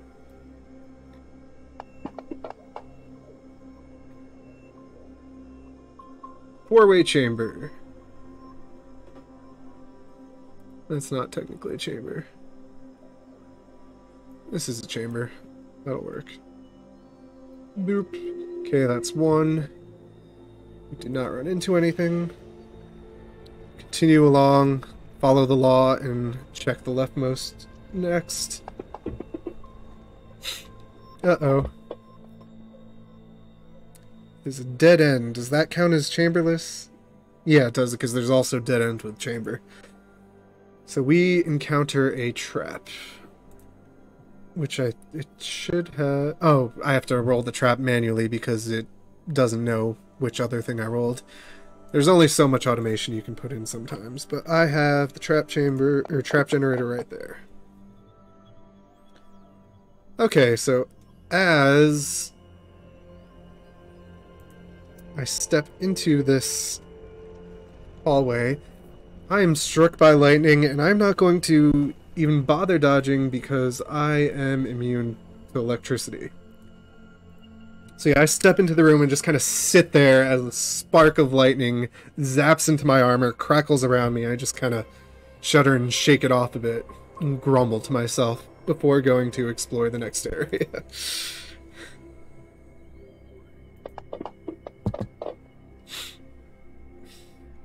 An L right hall.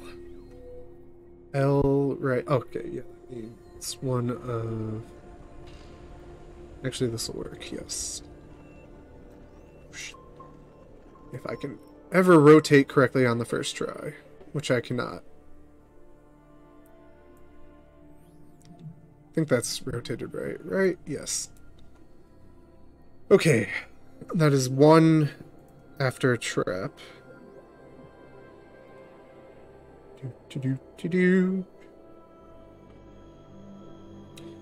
Creep along and check the next room.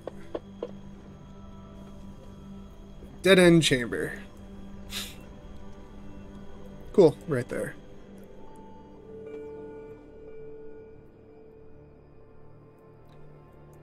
Okay.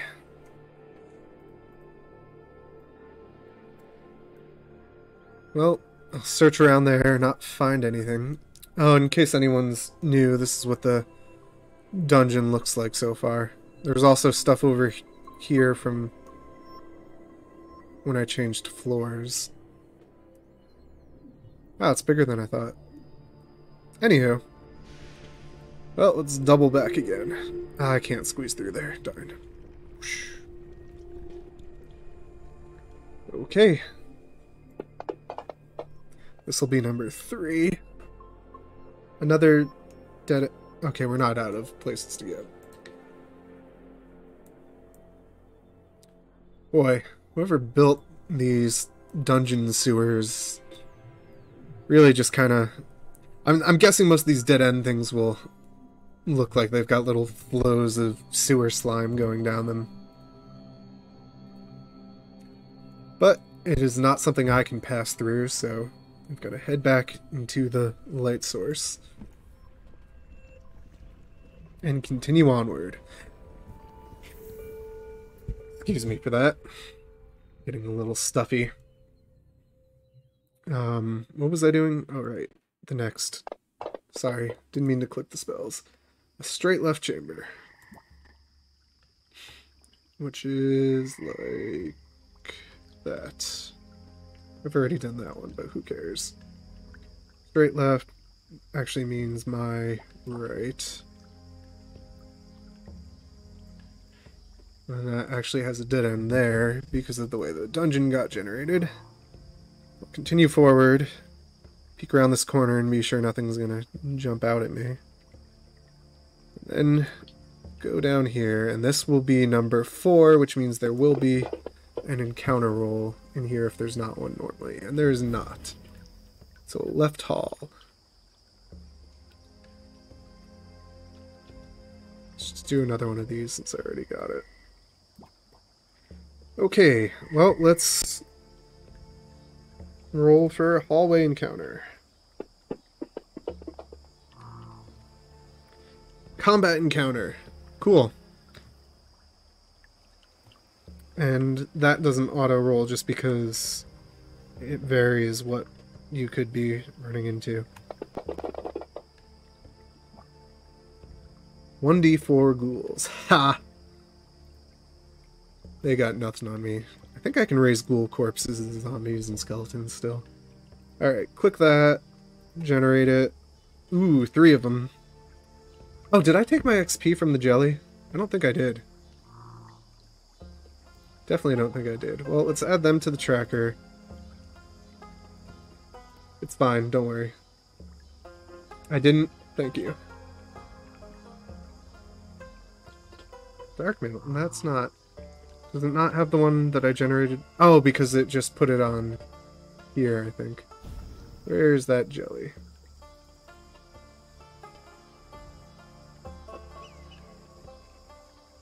Aha, jelly's up here, I believe. Edit got.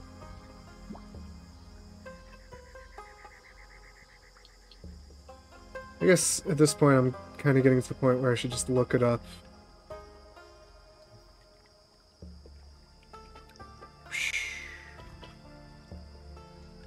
Gelatinous cube. Whoops. We went too far. Where is the... Here it is. So it did have an encounter thing, it just didn't... Anywho. Sorry. I'm a little out of it. And we're not... Oh, I haven't mentioned it before. We're not doing the normal Pathfinder thing where technically 1 to 3 characters all make the same, like, third of the XP. I'm just fucking taking all the XP because I'm on my own.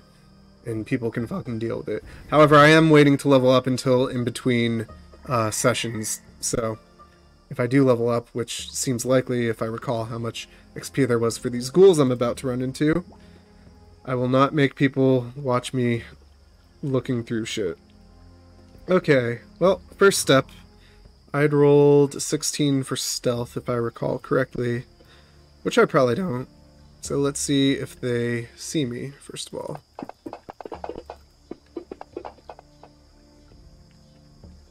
Should probably be scrolled down. No, none of them see me. That is lucky for me. And they have no reason to be sneaking, so... no reason I can't see them. Let us throw one right here, one here, and the third one will be scrounging about up there. Which means I can really only see this first one. It fades them out. So technically I'm using the GM view, which is why I can see these at all, but there's only so much I can do for a solo campaign. I can't hide things from myself. I know they're there already. Alright, well, that means before we even roll initiative, I get a surprise round. So what I'm going to do is try to command this ghoul. One of these days I'll remember which tab things are on. Undead Mastery. Target that ghoul. And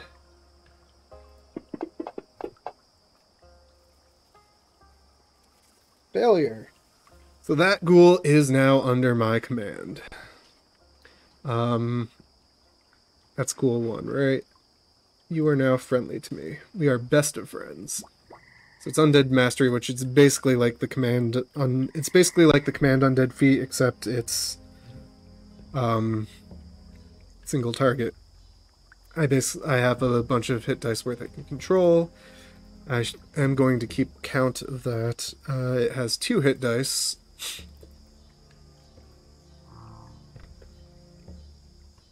Which I'll put there because I don't have any other good place to keep track of hit dice. Anywho, well, that's my surprise round. Because I basically have to reveal myself to do that, so yeah. Step in, tell that undead that it is now under my command, and it needs to obey its Dark Lord and kill the other ghouls, and then we roll initiative. And the other ghouls go first. I think I can just drag you up. So they realize that something has happened to their friend because ghouls are intelligent undead. Yes. So, let's see. Ghouls are skirmishers, I think. Yeah. Yeah, that would make sense. Maneuver. Okay, so this one is going to try and get into a more advantageous position. Its friend is flat-footed. Do ghouls have any acrobatics? Can it try to roll through its friend? It does. Yes, it is going to try and roll through its friend. I don't remember what the DC is for that. I believe it is the CMD plus 5 for if you're going right through their square. So no, it is not able to do so, so it basically goes up here. That's one of its moves, so it can try again. Can I just click the same one again? That would be too easy, wouldn't it? Now we gotta actually open this and roll down again. Nope. So it's stuck there. That's all it can do for now. Alright, Ghoul 3 also inevitably hears that something's going on.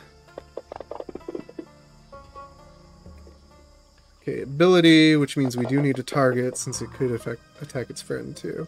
Ranged enemy, which I guess would be me. Though it doesn't know where I am yet. But it will once it... So let's see. 5, 10, 15, 20, 25... Boy, it's a narrow hallway. It can't really do much from there.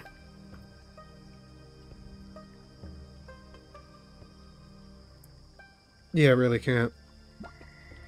Ghouls only have so many things they can do. So it will ready an action. If anything, if either I or the already affected ghoul come towards it, it is going to attack. I will pretend that I'm going to have any chance of remembering that. Now it is my turn. Alright. Ghoul 2. It's probably who I should be targeting. Since my friend is already friendly now. I think I'm going to just try and take charge of it too.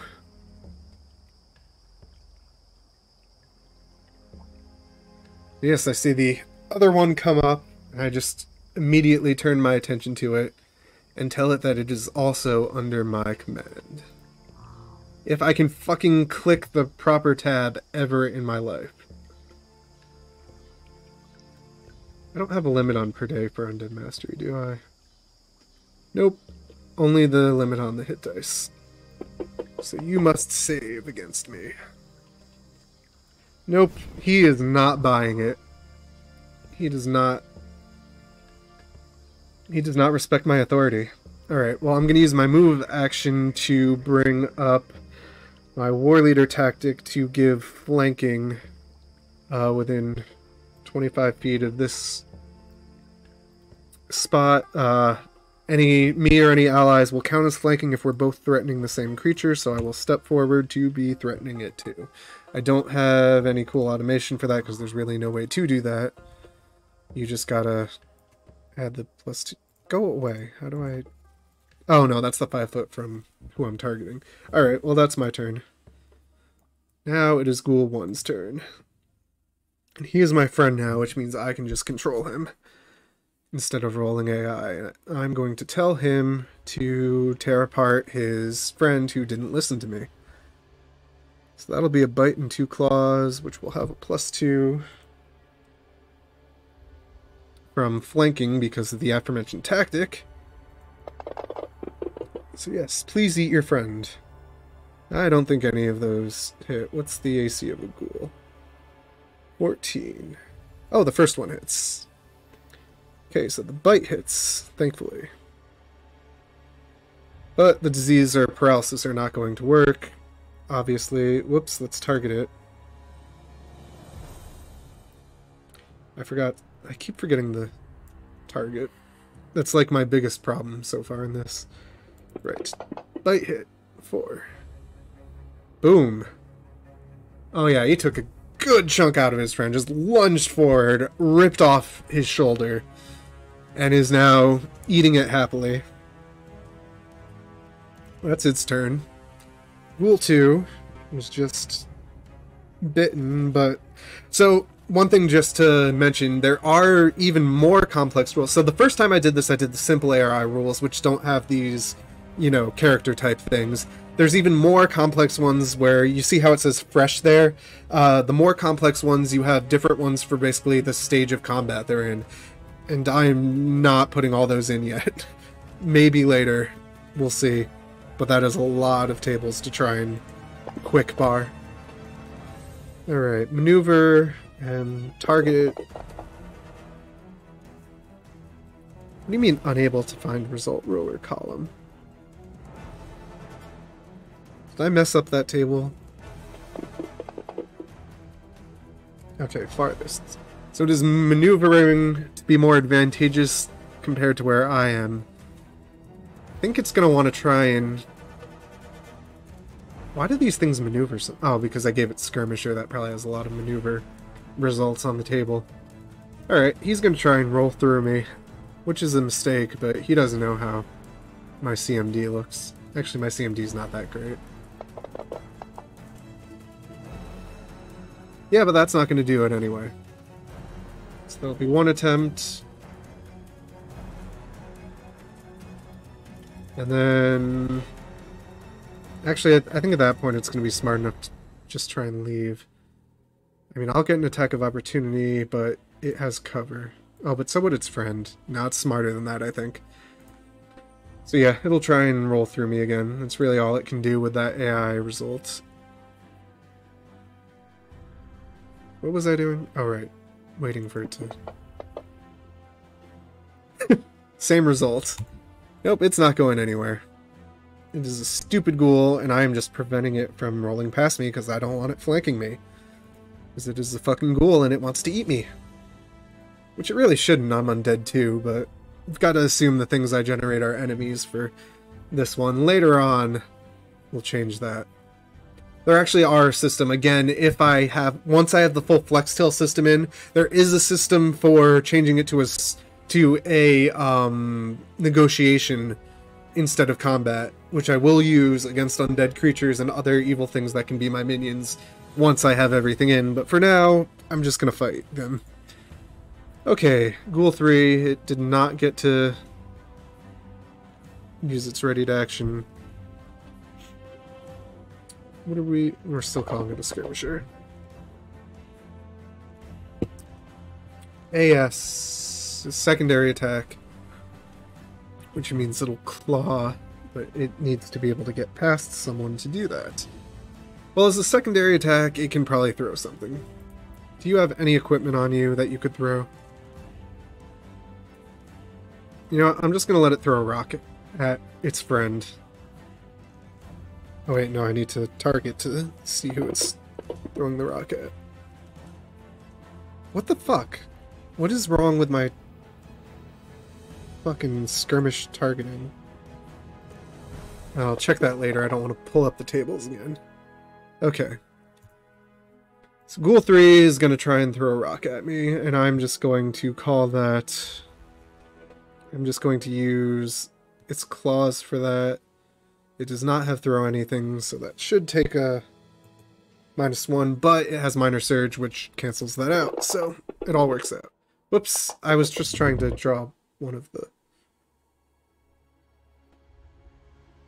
It definitely cannot make 3 attacks, so just the 15, which means it missed.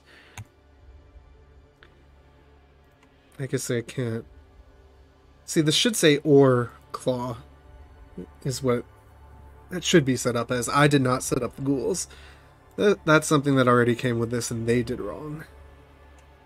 Anywho, it misses the rock, is what it comes down to. I need to cancel the confirm... What did it confirm against? I need to cancel that, because otherwise it will automatically crit the next damage that it does. Alright, it's my turn. I'm going to try... You know what, I'm getting sick of these things. I'm just gonna fucking slam the one right in front of me with a flanking bonus. Because my tactic, which I do have to upkeep with the swift action, we don't need to worry about that, because I'm not using my swift actions for anything else. Okay, I do hit it. Which means damage. It is double dead. Cool. So yeah, this one decides it's not going to listen to me, so I just cave its fucking face in, and it's... which then dissolves off of the bones because of the acid.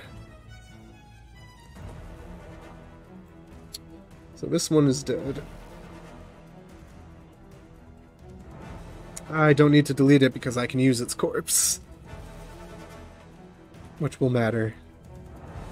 Okay, so now we are back to my ghoul, which is again just going to eat its friend, which means it's going to have to... it can't step over a body because that would be difficult terrain. So technically it has to make a move action and only gets to attack once against this one. Oof.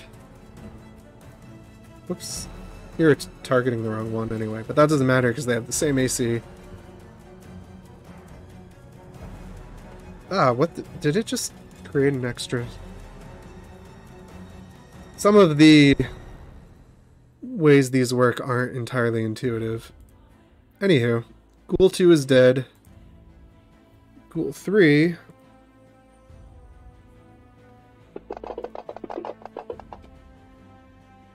is going to attack the strongest, which would be me. But it can't get to me. I don't think it's stupid enough to waste time trying to acrobatics some more, so it is just... I'm just gonna let it full attack the one it can get at. It's the strongest it can actually reach. So... target its friend. Go nuts. Did it... fucking... There we go. Okay, looks like both the claws hit. It's fun playing a battle against ghouls where the disease and paralysis never come up because everyone's undead. Anywho, right, 2 hits. So, both claws, so 1, 2. Oof. My new ghoul friend is not doing well. But he's alive, well, undead for now. Alright. Is this one hurt at all? It is not. I think what we need to do is give him a chance to make up for the mistakes of its friends and work for me instead.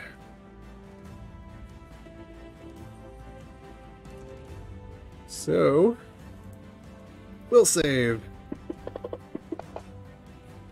Beautiful. Alright, so we have a second ghoul under our control.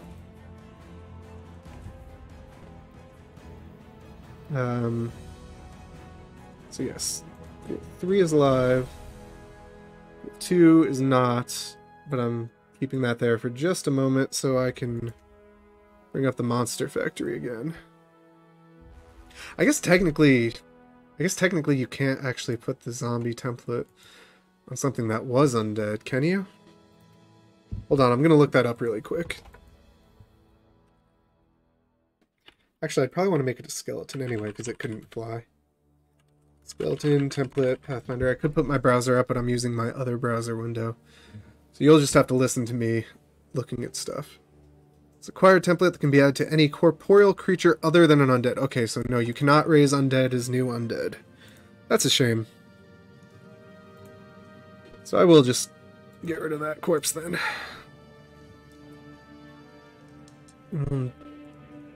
We'll deal with the NPC factory later. Okay. But that encounter actually did get generated, right? Yes. And that means, wrong part, we will be leveling up in between this session and next one. What time is it? No, I've still got plenty of time. Still need to escape this sewer dungeon. Alright, so yes, we'll be level 4 for next game session. Beautiful. Alright, well, I will tell my ghoul friends to follow me. Ghoul friends. And continue onward. Oh no, why am I in the wall? It's annoying trying to drag token. That is one thing I don't like about Fantasy Grounds. As best I can tell... Oh, you can grab them all, but there's no easy way to actually make them move through the fucking... Anywho.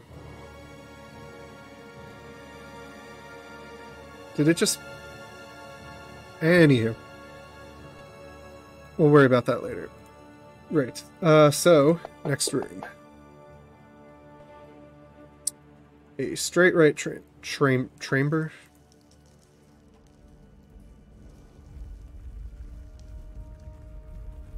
That means... No, not that guy. It's gotta be only straight right. So straight right means it's one of... Anywho. Sorry, I'm talking to myself a lot.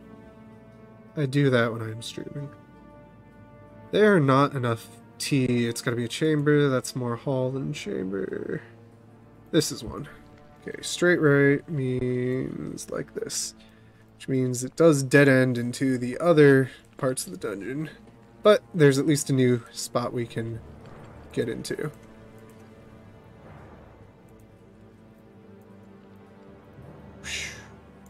Oh, I need a new stealth. I guess I should roll stealth separately for my ghouls, but that just sounds so annoying. So I'm not going to do that. We're following the house rule of if it's really annoying, I'm not going to do it. Which I think is a good house rule. Okay, so that was the first square after a combat. So this will be the second square after a combat. What did I actually roll for the stealth? 18. I will remember that. Then we have a left-right hall.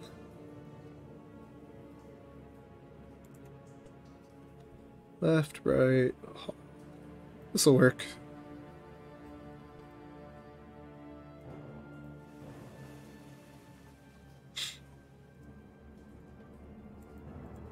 Yeah, I'm going to switch between clicky things when I'm generating. So one thing I want to eventually do is I would love to reach out to Infinium, who make the Flextail thing, and see if they would allow me to try and write an actual extension to place tiles and just even further automate this module, and then, you know, get some money selling it would be great.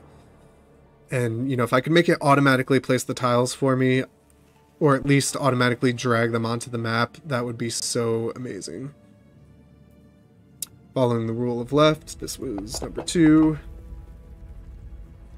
An L right chamber.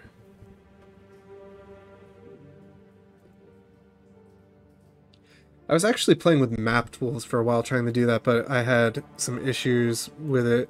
But I'm pretty sure that Fantasy Grounds does have all the stuff I would need for that.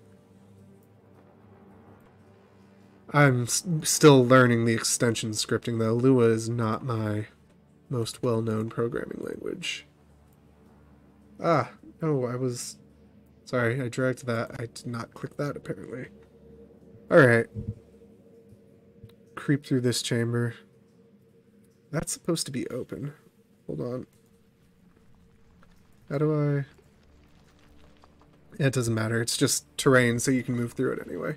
We'll worry about that later. This will be... That was 1, 2... 1, 2, 3. Okay, so this next one we'll roll to see if there's an encounter. If it doesn't do it on its own. Nope, it's a straight hall with an obstacle. It's just a locked door, so that will not reset our encounter thing. So we will roll to see if there's an encounter after we unlock the door. How do I not have a tile that's a straight hall with a door in it? I always have to use this for it. All of the doors here are crumbly, that's why we use this. And then I write in D for door so I know that it's a door and not the actual difficult terrain, which is also a possibility. There is one you can generate for that. Okay, well, let's go up to the door. Oh, for fuck's sake.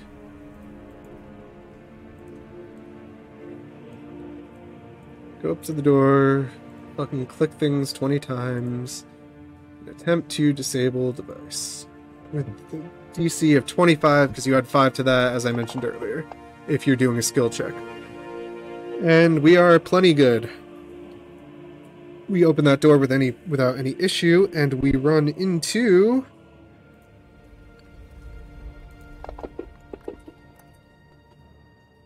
a combat encounter. Specifically, not a jelly, not a jelly, not a jelly. Troglodytes.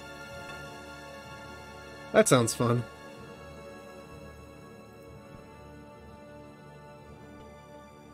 Ooh, and they actually have NPC gear. Do troglodytes have... Well, generate... combat tracker. Ha, only one of them. Gotta love when the D6 goes well for you.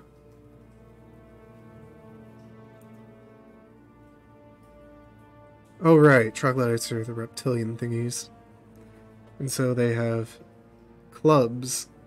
Oh boy. That's totally what I want. Okay, well, let's drag Mr. Troglodyte onto the map. He's on the other side of the door. I don't think all the stealth in the world can stop the door from hitting it in the back. So we're just going to roll initiative.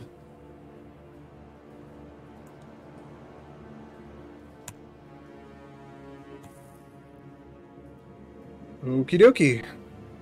Let's clear some of these targets out. Well, I get to start anyway. Sorry, I needed to stretch for a moment there. Okie dokie. Now, Troglodyte is actually susceptible to most of my cool stuff, thankfully. Not that it's worth using a fucking dazzling display equivalent when there's only one person. I guess I could hit him with a Ghost Strike. Just a normal Ghost Strike, fatigue him, which I believe, yes. So yes, I will see the Troglodyte on the other side, and I will just immediately lash out with a Ghost Strike. Which is basically just all of your random necromancy rays. You start off with one that fatigues, or exhausts if you spend a spell point, but I'm not spending a spell point. Alright. We hit him, and he gets save, which I hate. Fucking should be one or the other. Damn it, so he's not fatigued. So I open the door, hit him with the ray of exhaustion, and he just kind of shakes it off, turns around angrily. However, he is not quick enough to stop my ghouls from going. I do get to move after attacking, so I will move to the side. Now my ghoul will go. Alright. I tell it to kill the Troglodyte. It is not one of my created undead, so it does not have pounce, unfortunately. But it has plenty of move speed.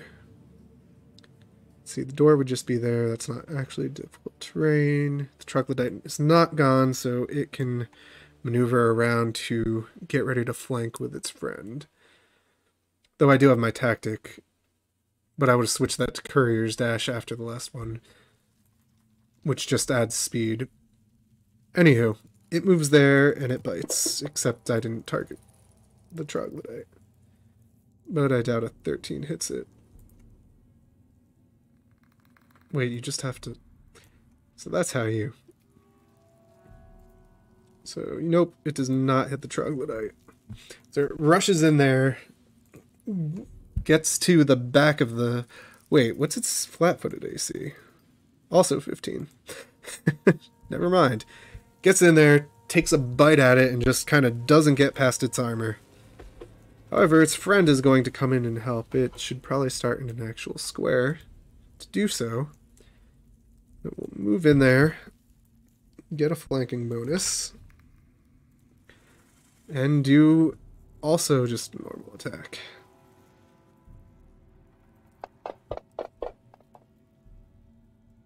And it will hit, which means disease and paralysis. The disease won't matter until after the fight, but I will check for the paralysis. What is the DC of ghoul paralysis? 13.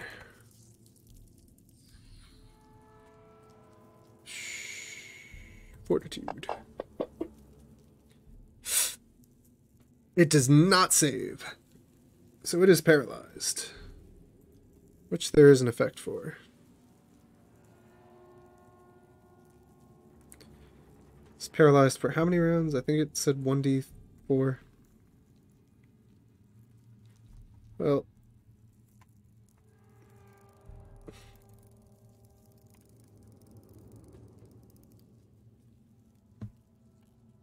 I should actually roll 1d4 if we're gonna... Wait, it's 1d4 plus 1, isn't it? Yes. Okay, so 5 rounds of paralysis. Boop. Close the effects. Ghoul's turn is over. Troglodyte can't do anything while it's paralyzed. It's got nothing for that. So we're pretty much just going to tear it apart. Alright, now I will spend a swift action changing my tactic and centering it over there. I can move past my own critters. And I will just attack it.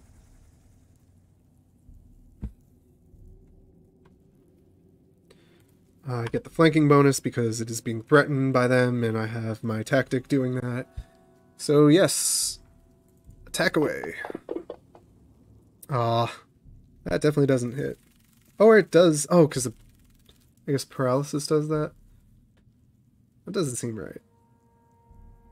But it's... Wait, am I actually targeting it? Yeah, I am. Okay. I'm going to trust that it's automating correctly because I want to do damage to it. Oof. It is not looking well.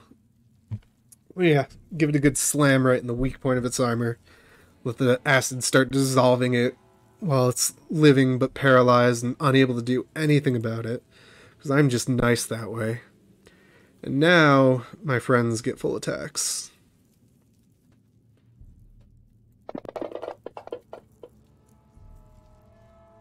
Beautiful. However, that first one is an automatic miss, so only the claws. I'm not going to bother rolling for paralysis again because if it's not dead after this... Yeah, it's gone. Well, it's dying technically, but you know, once it's gone, I just kind of crush its windpipe so it dies fully. And I think we should raise it as an undead. Do they have class? Do they technically count as having a class, or their hit dice all? No, they don't have a class. Cool. So, let's bring up that NPC generator again. Drag our troglodyte on there.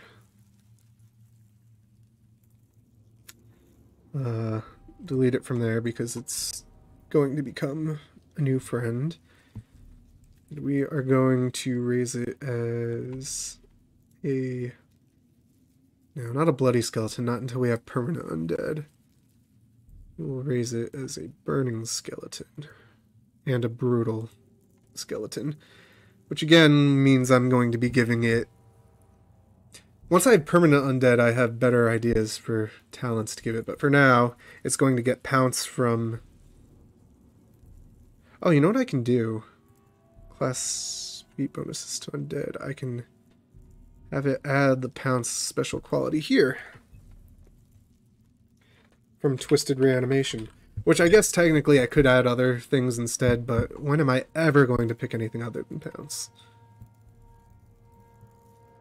Though I do need to... Well, I'm going to need to spend a spell point for all this. Let me do that now before I forget, because we all know I will. Okay. Should I save it? Nah. Anywho. So yes, Burning Brutal Skeleton, which will also have the Brute Sphere. Alright. Now, what manual changes do we need? The CR doesn't matter because I'm not fighting it myself. I have to put on the combat tracker. But not until I actually... Alright, so skeletons don't get any bonus hit dice, so those look right. Those hit points look right because the +2 doesn't account for... It'd get 2, 4, 6... No, it should actually have 2 more hit points. Okay. Will save looks right. Fortitude, I believe. It's right because it has a charisma of 12 as a burning skeleton. Reflexes. Wow, troglodytes have shitty decks to start with. All of that stuff looks right. Let's unlock that. We don't... I can just get rid of that bit. Clubs, claws. Did not get any extra things there. Space attack bonus is accurate. Bite or 2 claws and bite or javelin and 2... Boy, that's complicated. We'll worry about that later. Okay. Yeah, this looks right. Our burning, brutal troglodyte skeleton. Which is, of course, our friend, too. And that was... Let's see, I'm okay, so 2, 4, 6 is its effective hit dice, which out of the 8 I can raise at once. But after the fact, it goes back to 2 without the templates. Which I really don't need to keep track of here since it's temporary and I can keep track of that well enough. You are my friend too. Okay. So yes. As the ghouls eat the flesh off of the troglodyte to sate their horrible hungers, they're not using the bones, so I take the time to touch those and still them with, you know, that lovely horrific dark energy that's centered at the core of this character's chest. And it raises up, lights on fire, which causes the ghouls to want to back up a bit. And actually I tell it to get out of the way so it doesn't burn everyone with its aura. There's not much I can do about that. And then we continue onward. So the burning skeleton will take the rear for now so we don't all die of fire.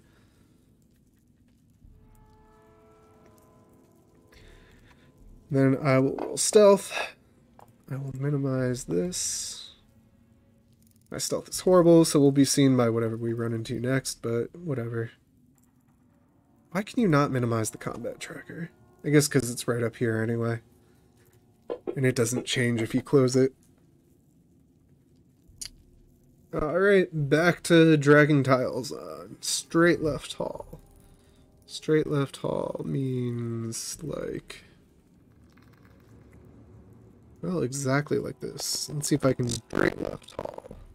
So straight left hall means... Yep, straight left. Okay. Try to drag all of my army at once.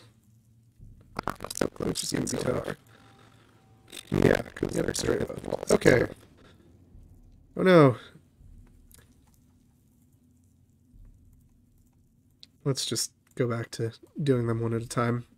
I think that ultimately works the best. Okay. Nothing in this room, so on to the next. Left-right chamber.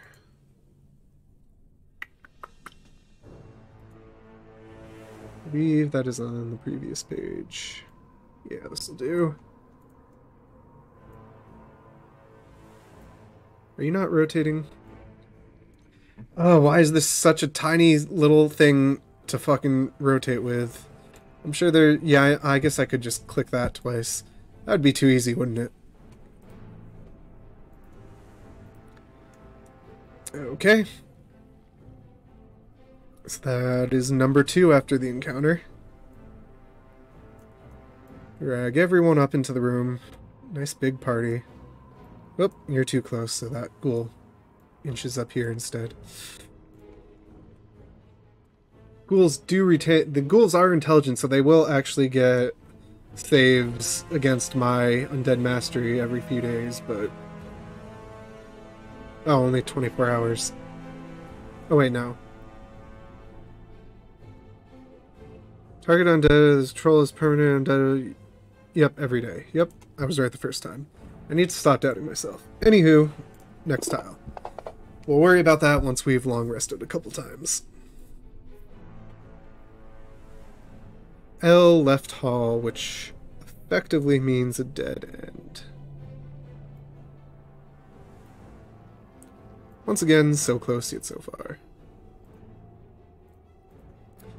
I go and check that out. Nothing there except a mysterious D representing a door in another room. And we will go over here. Put them in the front. With the, you know what? I can put a light source on a token, can't I? Because technically, a burning skeleton should probably... How do you add light sources to tokens? Let's find out, shall we? Token lights. Presets, you probably count... We're just going to call you a candle because you're just... It doesn't say anything about anything more than that. So, what do I do? Add light to him. Cool, I think that did it. Right? I can't actually see the light. Oh, there it is. Wait, does it not... Why do you not have... Oh, because I'm unselecting, not select. So yes, it is burning and glowing, and I think that looks cool. Anywho... Not the spells. The next tile. L right chamber, and that is 1, 2, 3, and this will be the one where we roll for another potential encounter. So, L right chamber. That one looks cool.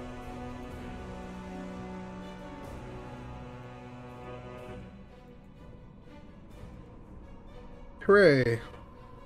Okay. What do we run into? Chamber encounter.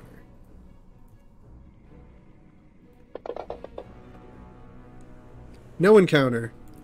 Well, that's boring. But the dice have spoken. This room is gritty but empty.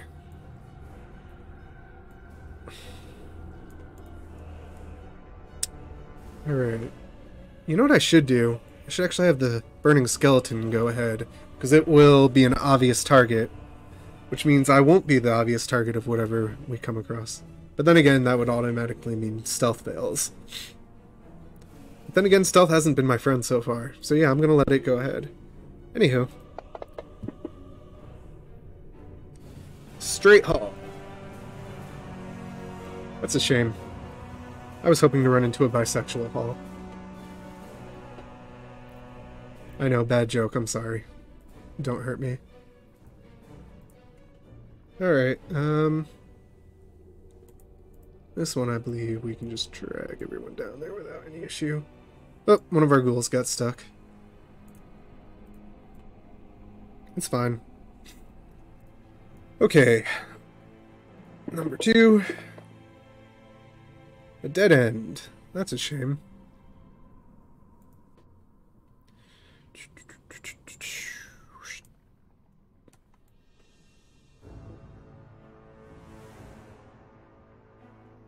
And 1, 2. Alright. Well, we go and explore the dead end, find nothing. Where was the last place on the map we had a branch? Ah, over there it looks like.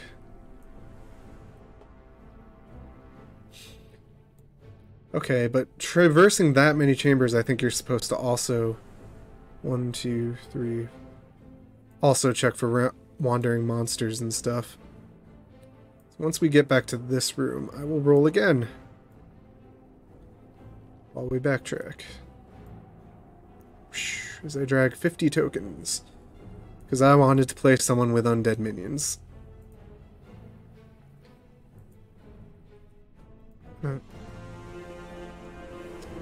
Okay. So this is a hallway. So we will roll a hallway encounter. Nope, nothing for just moving. Alright. Down here.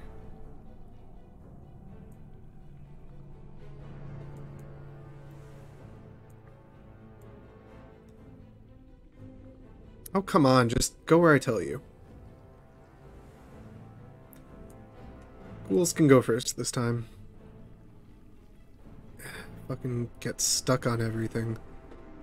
I guess I could... See, I token loss off. But maybe if I turn off...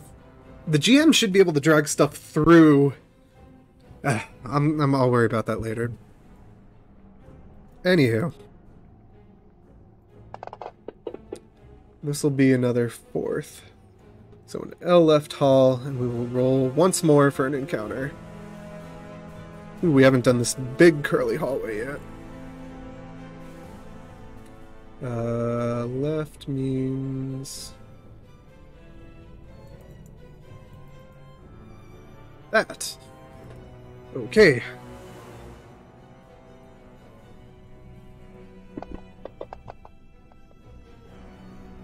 No encounter. It's 1 to 12. Well, I guess because it's a hallway. Hallways don't have as many encounters as chambers, typically. I'm gonna roll in the next one, in the next chamber I get. Whoosh.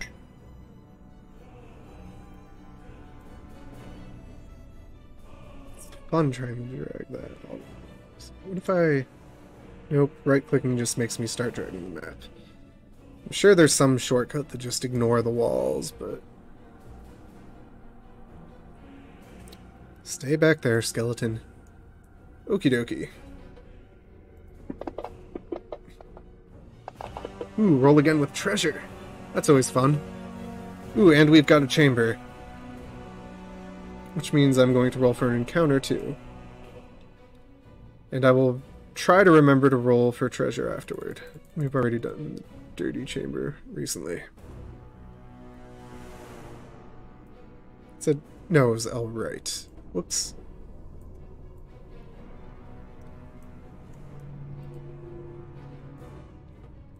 Okay. So there is treasure. I will remember that by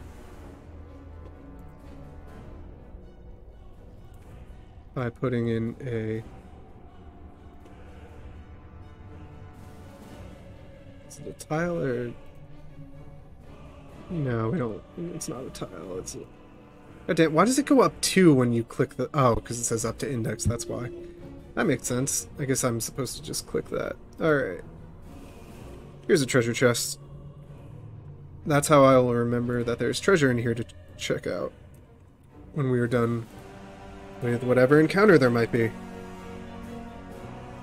You know what? I'm getting tired of there not being anything, so I'm just gonna directly roll on the encounter table.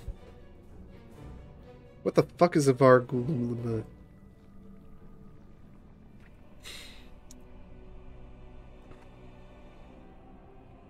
There's a small outsider. Evil, extraplanar. Let's It's neutral evil, which means it's probably a daemon. I wish this came with more pictures. I could check my tokens thing, but I'm not doing that for every thing I find. Alright, well, these things are not happy. Did I forget to add XP to myself for the ghouls? No, I added that. But did I add it for the troglodyte? I don't remember.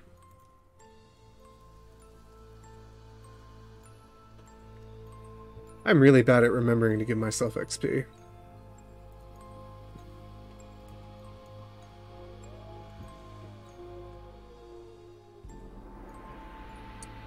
Let's see. Sorry, I'm checking something real quick. Barghoul. They look like that. Isn't that fun? I think that's fun. So they're horrible, flying, horrible things. Which we've already run into before. Not like this specific kind, but, you know, we had the what's-its before. Alrighty, so these things are probably all perching on the ceiling.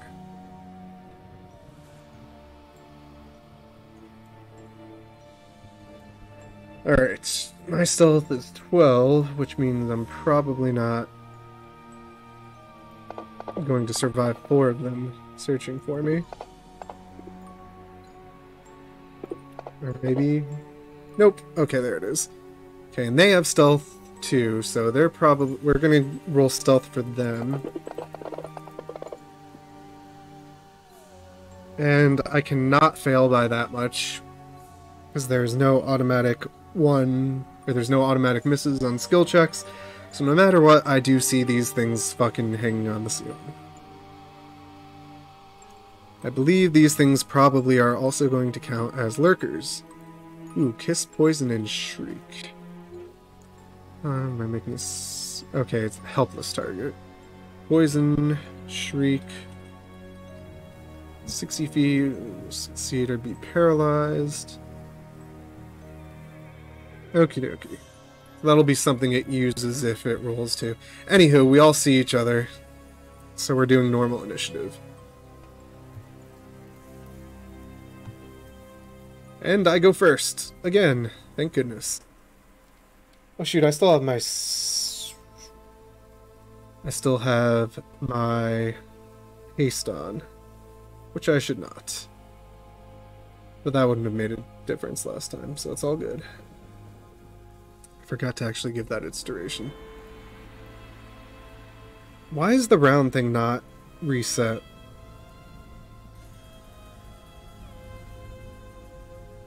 Is there no way to reset the round count? Maybe it's rest. I don't know. I rolled initiative. That's good enough for me. Let's do this. My turn. 4 horrible, evil things on the ceiling. What do I have? Well, first of all, let's roll knowledge. Religion, I think, can cover extraplanar stuff, but not as well as knowledge planes. But I'm still going to roll this. 15. They are CR 2, so we do know what they are, I think. We're going to say we do. Do know what they are. Do they have any defenses I need to worry about? They do not. Really, these are extraplanar creatures and they don't have any resistances? They do have damage type evil, but... Alright, well, if they're not going to be able to resist it, I may as well open this up with a salvo of... Devastating Blast. What is the range on that? 30-foot cone.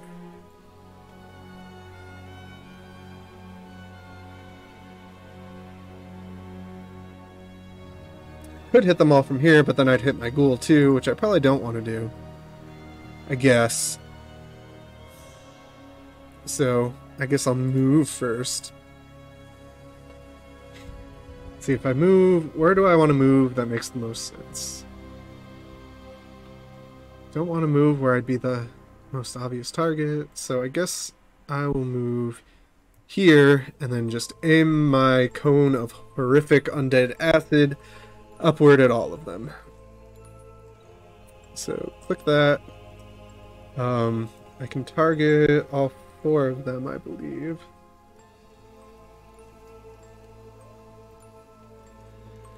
Really doesn't need to give the measurement to each one. That seems like it would get cluttered fast. Alright. Save away.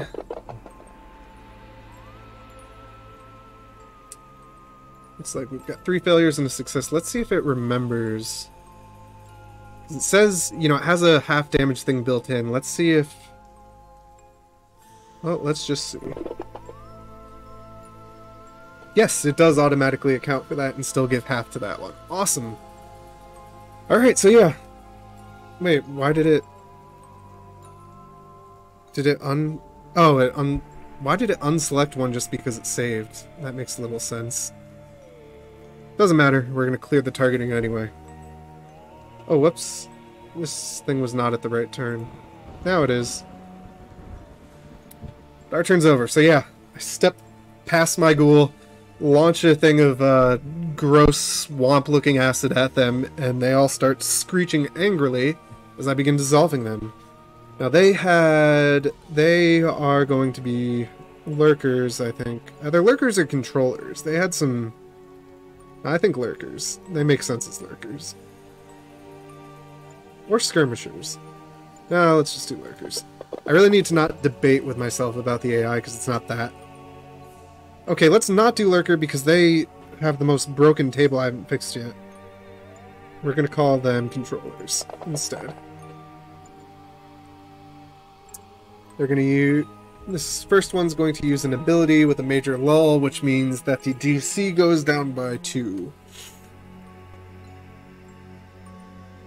So yes, it is going to use its Screech ability, which is not going to affect us, but it doesn't know better that I am undead. Right, because it's paralyzed? Yeah, it's Fortitude save and it's paralysis. I'm doubly immune to it. So yes, the first one will attempt to use its Shriek, and we will all just laugh at it. The second one...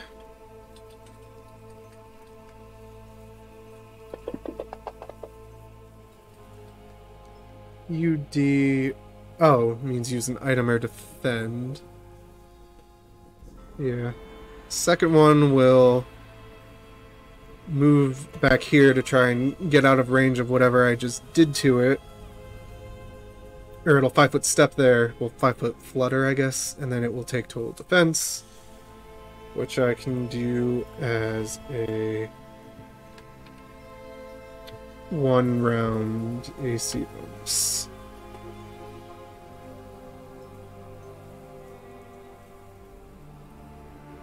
Number 3.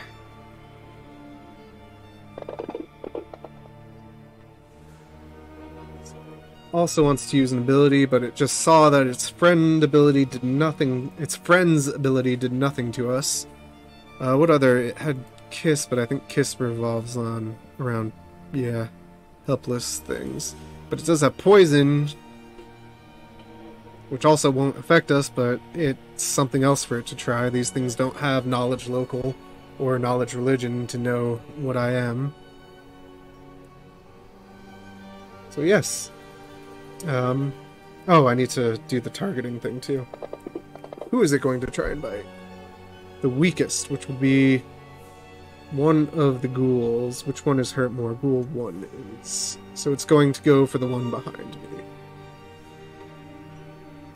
So yes. Okay, it can fly. I haven't established how high up these things are, but let's say 20 feet is good for the ceiling, so it will fly past me and then dive down at this one and attempt to bite it.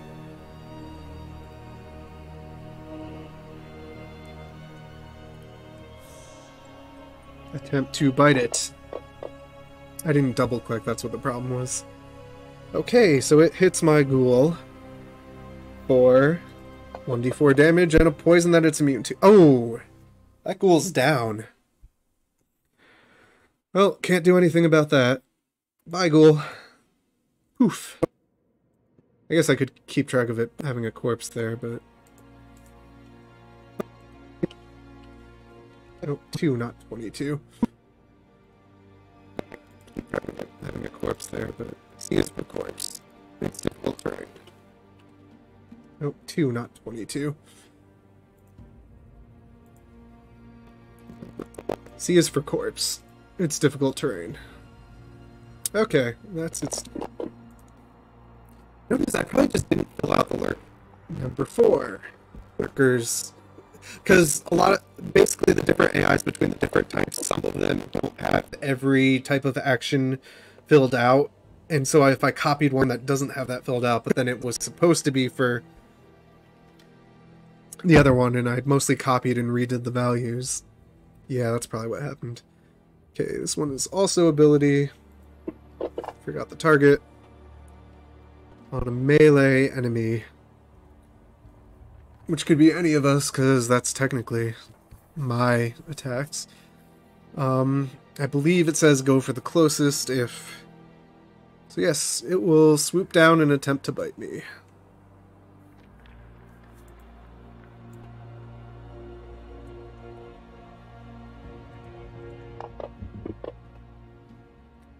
And it will fail miserably. Just kind of clamp right down on my armor. Nothing to it. Nothing doing. I can words. I may have been drinking. I've definitely been drinking. Now it's my skeleton's turn. Oh, I should give it, I should give it an aura effect. I'll just remember manually. Alright. I will tell it to... Let's see. These ones are close enough. Yeah, I will tell it to just go up and bop this one. Oh, it has javelins. It could... Well, it doesn't matter. So yes, it will... Claw... No, its club will do more damage and I can... It doesn't actually... Why does it not add the fire damage to the other attacks? Ah, stupid template. I should have paid more attention to what I was doing. Anywho. Target the Vargul and give it a bop. Miss! Alright, well, it doesn't matter about the damage types then. Ghoul 3. It will try to avenge its fallen brethren.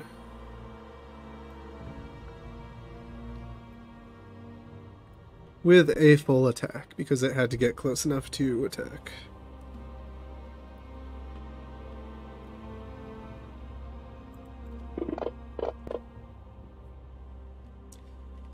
Automatic miss, miss, and a hit with one claw.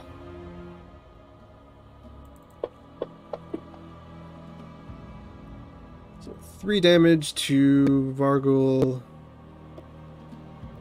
3. And fortitude save, which was 13 for the paralysis. It failed, so it gets to be paralyzed for... I'll just add the one manually. For 5 rounds. Paralysis... It was 3, right? Yeah. For 5 rounds. Okay, there's no way. Paralysis. It was 3, right? Yeah. Paralyzed. Okay, there's no way this combat's gonna last that long, but let's be safe. Nope, 5. Okay. What's next? That's its turn. Now it is my turn. I got these stupid flappy things all over the place. I could just attack it if I wanted to right here. I could fear them now on display. Which do I use? There's no way to have skills lead into, or have skills be what you use for casting display, which is something they really need to change. Which whatever. Let us just roll intimidate skills lead into, or have skills be what you use, so they will all get possibly they really need to change, but whatever. Let us just roll and probably for quite a while with 30 feet, so they will all get possibly spooked. What is it in Pathfinder 20? 10 plus hit dice plus wisdom. Probably for quite a while. I want to say, yeah. So 10 plus 3. No, it's, what is it in Pathfinder 20? 10 plus hit dice plus wisdom? Question mark? I want to say, yeah. So 10 plus 3 is 13. Plus wisdom is 1, so 14. So we got 14 above, which means 3 rounds that they are all shaken. Which I do have. Cool, here's that ability. 1, 2, 3. Oh shoot, it says 1 round. I'll just remember to drag it to him more later. Hopefully they'll all be dead in a round, right? Okay, that was a standard action. Move action to change my tactic to the threatening one that I mentioned earlier. So that way we're flanking anything that's being threatened by 2 of us. I cannot 5-foot step onto the corpse, so I will 5-foot step here, and that will be my turn. That's just to remind myself that the tactic's centered over here somewhere. I will forget what that's there for, and just think I left a movement thing there, but you know, whatever. Who cares?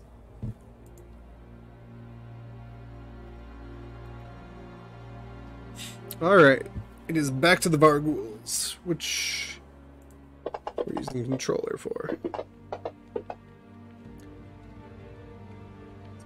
Alright, we're just going to use an ability on the strongest. I mean, at this point, basically their options are attack or run, but... So, you know, if they get ability, secondary, whatever, they're going to attack unless...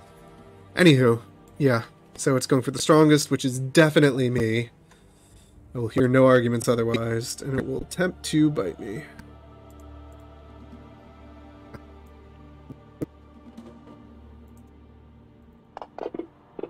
And, ooh, fail utterly. Just completely and utterly. Alright, next one.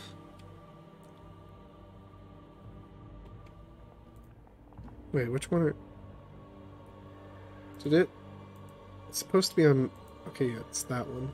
Oh, I see what's going on. I should just have myself selected and let it... Anywho.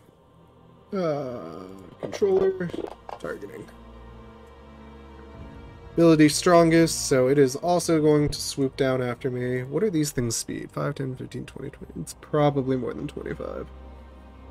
Does it really not keep speed on here somewhere? That would be a lot easier. Speed, fly foot 30. Fly foot 30? Fly 30 feet. So yes, it will also want to kill me. Because I am just that tempting a target.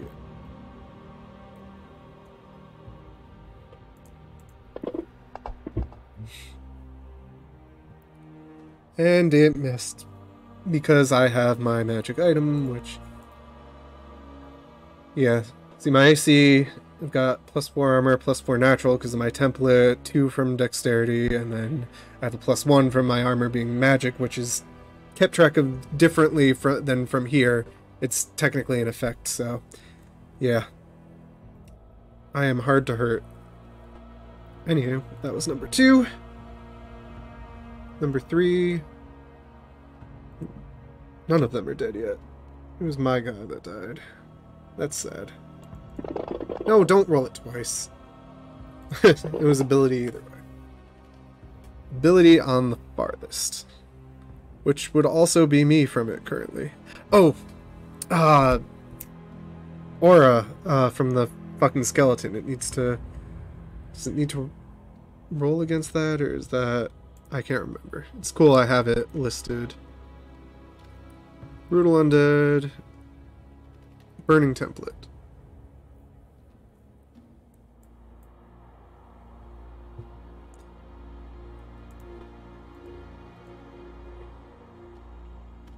Here, fiery aura.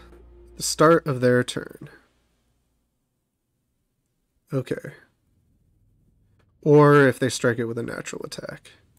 Okay, so there's no save, it just takes a d6 of damage for being adjacent to it, which will also happen to my ghoul, which is a shame. That might actually be enough to... Did it not? Did it? It didn't... That happens every once in a while, it just doesn't accept the dice. Okay, 1 damage to Varghoul 3. And then it gets to do its AI. Ability on the strongest, so it is also going to go for me. I'm going to say that it is smart enough. It wants to get away from him, but it also doesn't want to take attacks of opportunity. It's actually just going to 5-foot flutter here and go for me. It is not quite flanking yet, luckily for me. Target me, and a bite. And it misses. It's fun to be the tank. Alright, what do you do for? Attack main, major surge, frontline, which again just means me. But it gets a +2 to it from the major... major surge is +2 at low level. So it gets a +2. It's already targeting me. Full attack, not that it makes any difference. And... still not enough, even with its bonus. Oh yeah, because it's got the shaken on it that canceled the bonus out. Scaredy things. Alright. Now it's my burning skeleton's turn.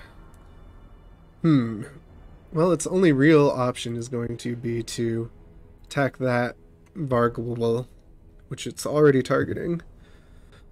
So, club and claw and bite, or 2 claws and bite, or javelin and 2... That's not how ranged attacks with secondaries work.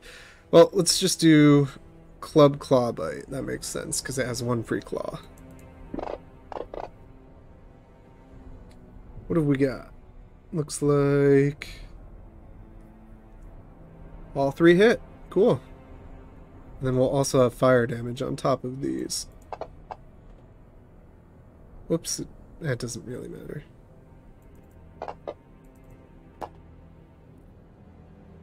And it dies even without the fire damage. We'll leave it there because I might want to raise some of these as little undead creeps. Though I'll probably do that in between sessions because we're getting close to the 3-hour point. Anywho, that's the burning skeleton. Cool. 3. That Varghoul's dead. So it's going to go for the next closest one. And just go to town. That looks like 3 hits. Nope, 2 hits. Both claws.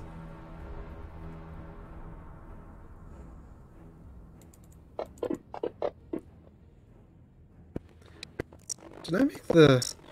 I made the paralyzed one go, didn't I? It doesn't matter, it's dead now. And it missed. Did I make the... I made the paralyzed one go, didn't I? It doesn't matter, it's dead now. And it missed. See, it doesn't automatically do anything to stop you from doing something for a paralyzed alive. Puts the tag there for you. There's only so much you can automate. Anywho, oh, Varghoul 2 is barely alive. Paralysis. Now it is my turn.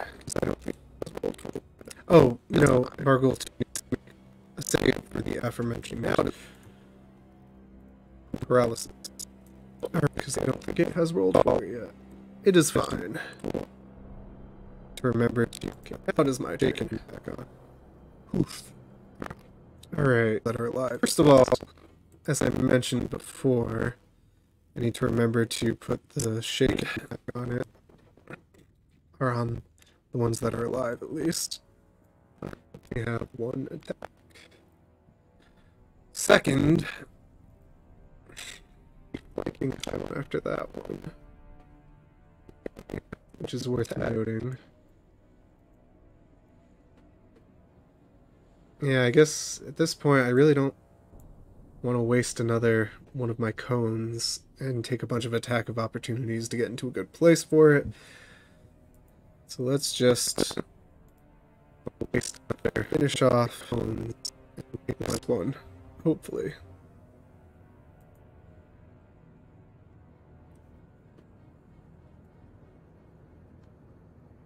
So yes, modifier 2. Slam away. We got a hit. That should kill it without the acid, yep. Yeah, let's throw the acid on too. Let it melt. Beautiful. Alright, so Vargul 2 is dying. I cannot 5-foot step past a corner. I guess, yeah, my move action I'll just use to keep my tactic going.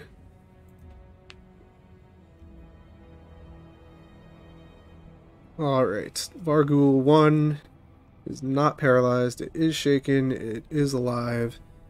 So, what does it do? Attack main with a major surge.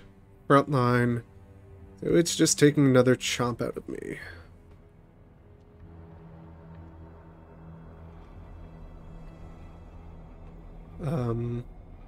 Oh, right. So major surge, so +2. It's already targeting me. Go for the bite. Boy, these things really like just kind of chomping on my armor, don't they? Number 2 is dead. Number 3 is dead. Number 4 is alive and not paralyzed. Yeah, if one of them gets a flea at this point, I will use it. Nope. Ability on farthest. Which means it wants to go for the burning skeleton for some reason, which would mean I get an attack of opportunity on it when it does so. Well, do they have acrobatic? Wait, can you tumble in the air, or do you use a fly check for that? Yeah, I'll let it use a fly check to tumble past me. 18. I believe that actually does beat my CMD. Yep, my CMD is only 15. So it can fly past me. That's a dead one, so I can just put it there and target there, and the ghoul would also get one. So it needs to make another fly check.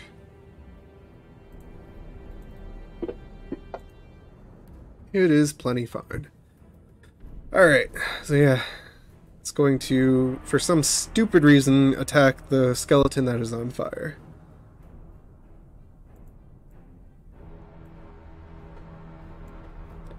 Actually, you know what? It does say I can undo it if it's... or change things if it's stupid. So it's actually going to target the ghoul instead. But this is the best place for it still. Because... no, wait. Is Vargul 2 dead? Yeah, it's the other dead one. Okay, so... I'll just put you on top of him instead. In which case it could have actually just 5-foot fluttered. Anywho. Kill the ghoul. Or try to and fail. Try to and fail it is. Alright. My burning skeleton... oh, I forgot to damage the ghoul with fire before. Why am I typing it? I can just throw one in. Okay, the ghoul took 2 fire damage before. Anywho, my skeleton, I'm going to tell to just back the fuck off for now. Because I do not need it burning my ghoul alive, and these things are going to be dead soon. So yes, this ghoul is going to target 4, is the only one that's really a threat right now. No, 4 and 1. Right, 1 is fine? Yeah, 1 is fine. Anywho, 4 for now. Go off. Hit, miss, miss. So the bite lands and does not do nearly enough. However, it does need to roll against the paralysis. Ha! And it fails because it is still spooked. That's what that effects -2 thing means. Which means... Can I just... which means I need to roll for how long. So 3 rounds of paralyzed on number 4. You know what? Everything's gonna be dead before that amount of time. I'm just gonna let it manually run out. I mean, unless they get the most amazing string of ones. Alright, so I'm going to target Vargul 1 because its friend is paralyzed and it is not. And I want it dead. So... what am I doing? I really should just grab Destructive Blast at some point. Or, I guess I could go for the Ghost Strike that... Anywho. Attack! Oh, that should be at +2, but that's not going to be enough to hit the Vargul either way. Because... oh wait, no, it wouldn't be at +2 because it's not flanking with the ghoul there. I will 5-foot step though, so my ghoul can get into that position next time. Alright, well, I miss. Upkeep my tactic. I'm not hasted, so I don't get an extra attack. Vargul 1 is going to use an ability on the farthest, which would be the ghoul, because the skeleton's kind of out of range now. So a 5-foot flutter, because it can't... well, I guess it could fly above it, but whatever. And it will clear that target, go for the ghoul, which is honestly a smart bet because it's much more likely to hit it. But it's gonna miss anyway, because these clumsy little fucking bat head things cannot seem to do anything right, honestly. Vargul 2 is dead still. I guess I could just... no, if I delete them, I'm gonna forget how many there were. Vargul 3 is dead. Vargul 4 is paralyzed. My burning skeleton's gonna just stay there for now. And my ghoul is going to feast upon the one between us.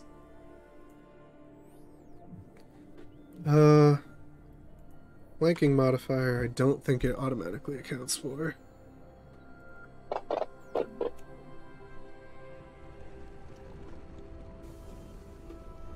Okay, I did remember to keep the +2 for those. Okay, so it looks like we've only got 1 hit with the bite. For that many damages. Why is it... did it give a +2 to... it should not have given a +2 to that. Why does my burning skeleton have... oh, because I never cleared it from before. It hasn't been hit yet, so... anywho, which one are you attacking? Vargul 1, so it should have been 2 less damage, so it's actually 12. And paralysis, fortitude. You do not save against it, so you are paralyzed. Just like your friends.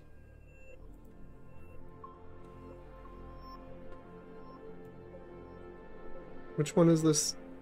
Alright, well, at this point, it's basically a slaughter, so... because they're paralyzed, we're not. I'm just going to call that a win, because no one wants to watch me whack at targets that can't fight back. That's really not any fun. So yes, I'm just gonna give them all death, and then I will turn them into undead creatures for next time, and hopefully next time I will have the plot system set up so I can get out of I can level up and get out of here. Speaking of leveling up, before I do anything else, let's grab the actual encounter that we created and give myself those XP too. Maybe I should just go with the third XP. No, there won't be anywhere near as much fighting when I'm not just doing the dungeon crawl. Okay. Did they have any treasure? I think it's too late for that. Yeah, they're Vargulls. They don't have treasure. Oh, but there's treasure in here. Let's open that before we end for the day. So yes, kill the Vargulls. We'll raise their corpses later. For now, I will go over, and inside the treasure chest we find modified treasure.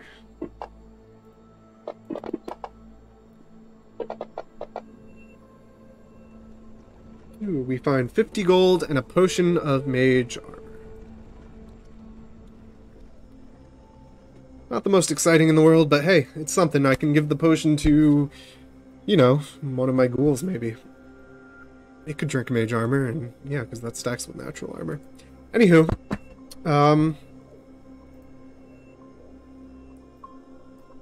just putting a mark there so I remember for next time. But yeah, I guess that will probably call it. What we can do, actually, is let's just be fun and campaign tiles. I believe it's all the way at the end. It's all the way at the end. And we find the way out.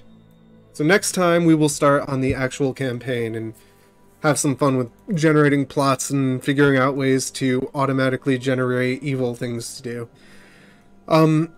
Wow, look at the... So this is the dungeon we went through. That's pretty cool. Minus the bit over here, that was the actual floor we started on. So I hope you enjoyed watching me fight random things with my Necromancer character. Next time, I will hopefully have some of the generators for plots done, like I said. We will get into... I will try to add some more to the bot so it can do a bit more. I guess no one... I keep forgetting to mention that inside the Rebellion resources thing at the bottom, you know, the Twitch points. There's stuff like this. And yes, it does cause sound effects for me. What I'm eventually going to do is I'm going to add... you can already add a class to yourself, but I'm eventually going to create abilities that only classes can use. But those 3 base ones anyone can use. And yeah, basically Bless gives all the enemies a bonus for a round, etc. That kind of stuff. You know, things that can mess with me. And I can't believe I forgot, again, to talk about that at the beginning. But it does say it beneath the... I'm pretty sure it's in the About Me for Twitch. Anywho, I'll do a lot better next time. It'll be a lot more dynamic next time. I hope you had fun. I hope you enjoyed watching the... I'm pretty sure it's in the About Me for Twitch. Anywho, I'll do a lot better next time. It'll be a lot more dynamic next time. But I hope you had fun. I hope you enjoyed watching with the below generation on Fantasy Grounds. All that kind of stuff. I enjoyed it. It's fun messing with the AI and getting the tryout builds. I am realizing that this character definitely needs a more direct ranged attack. So I'll probably get a new Ghost Strike when I level up. No, I need to grab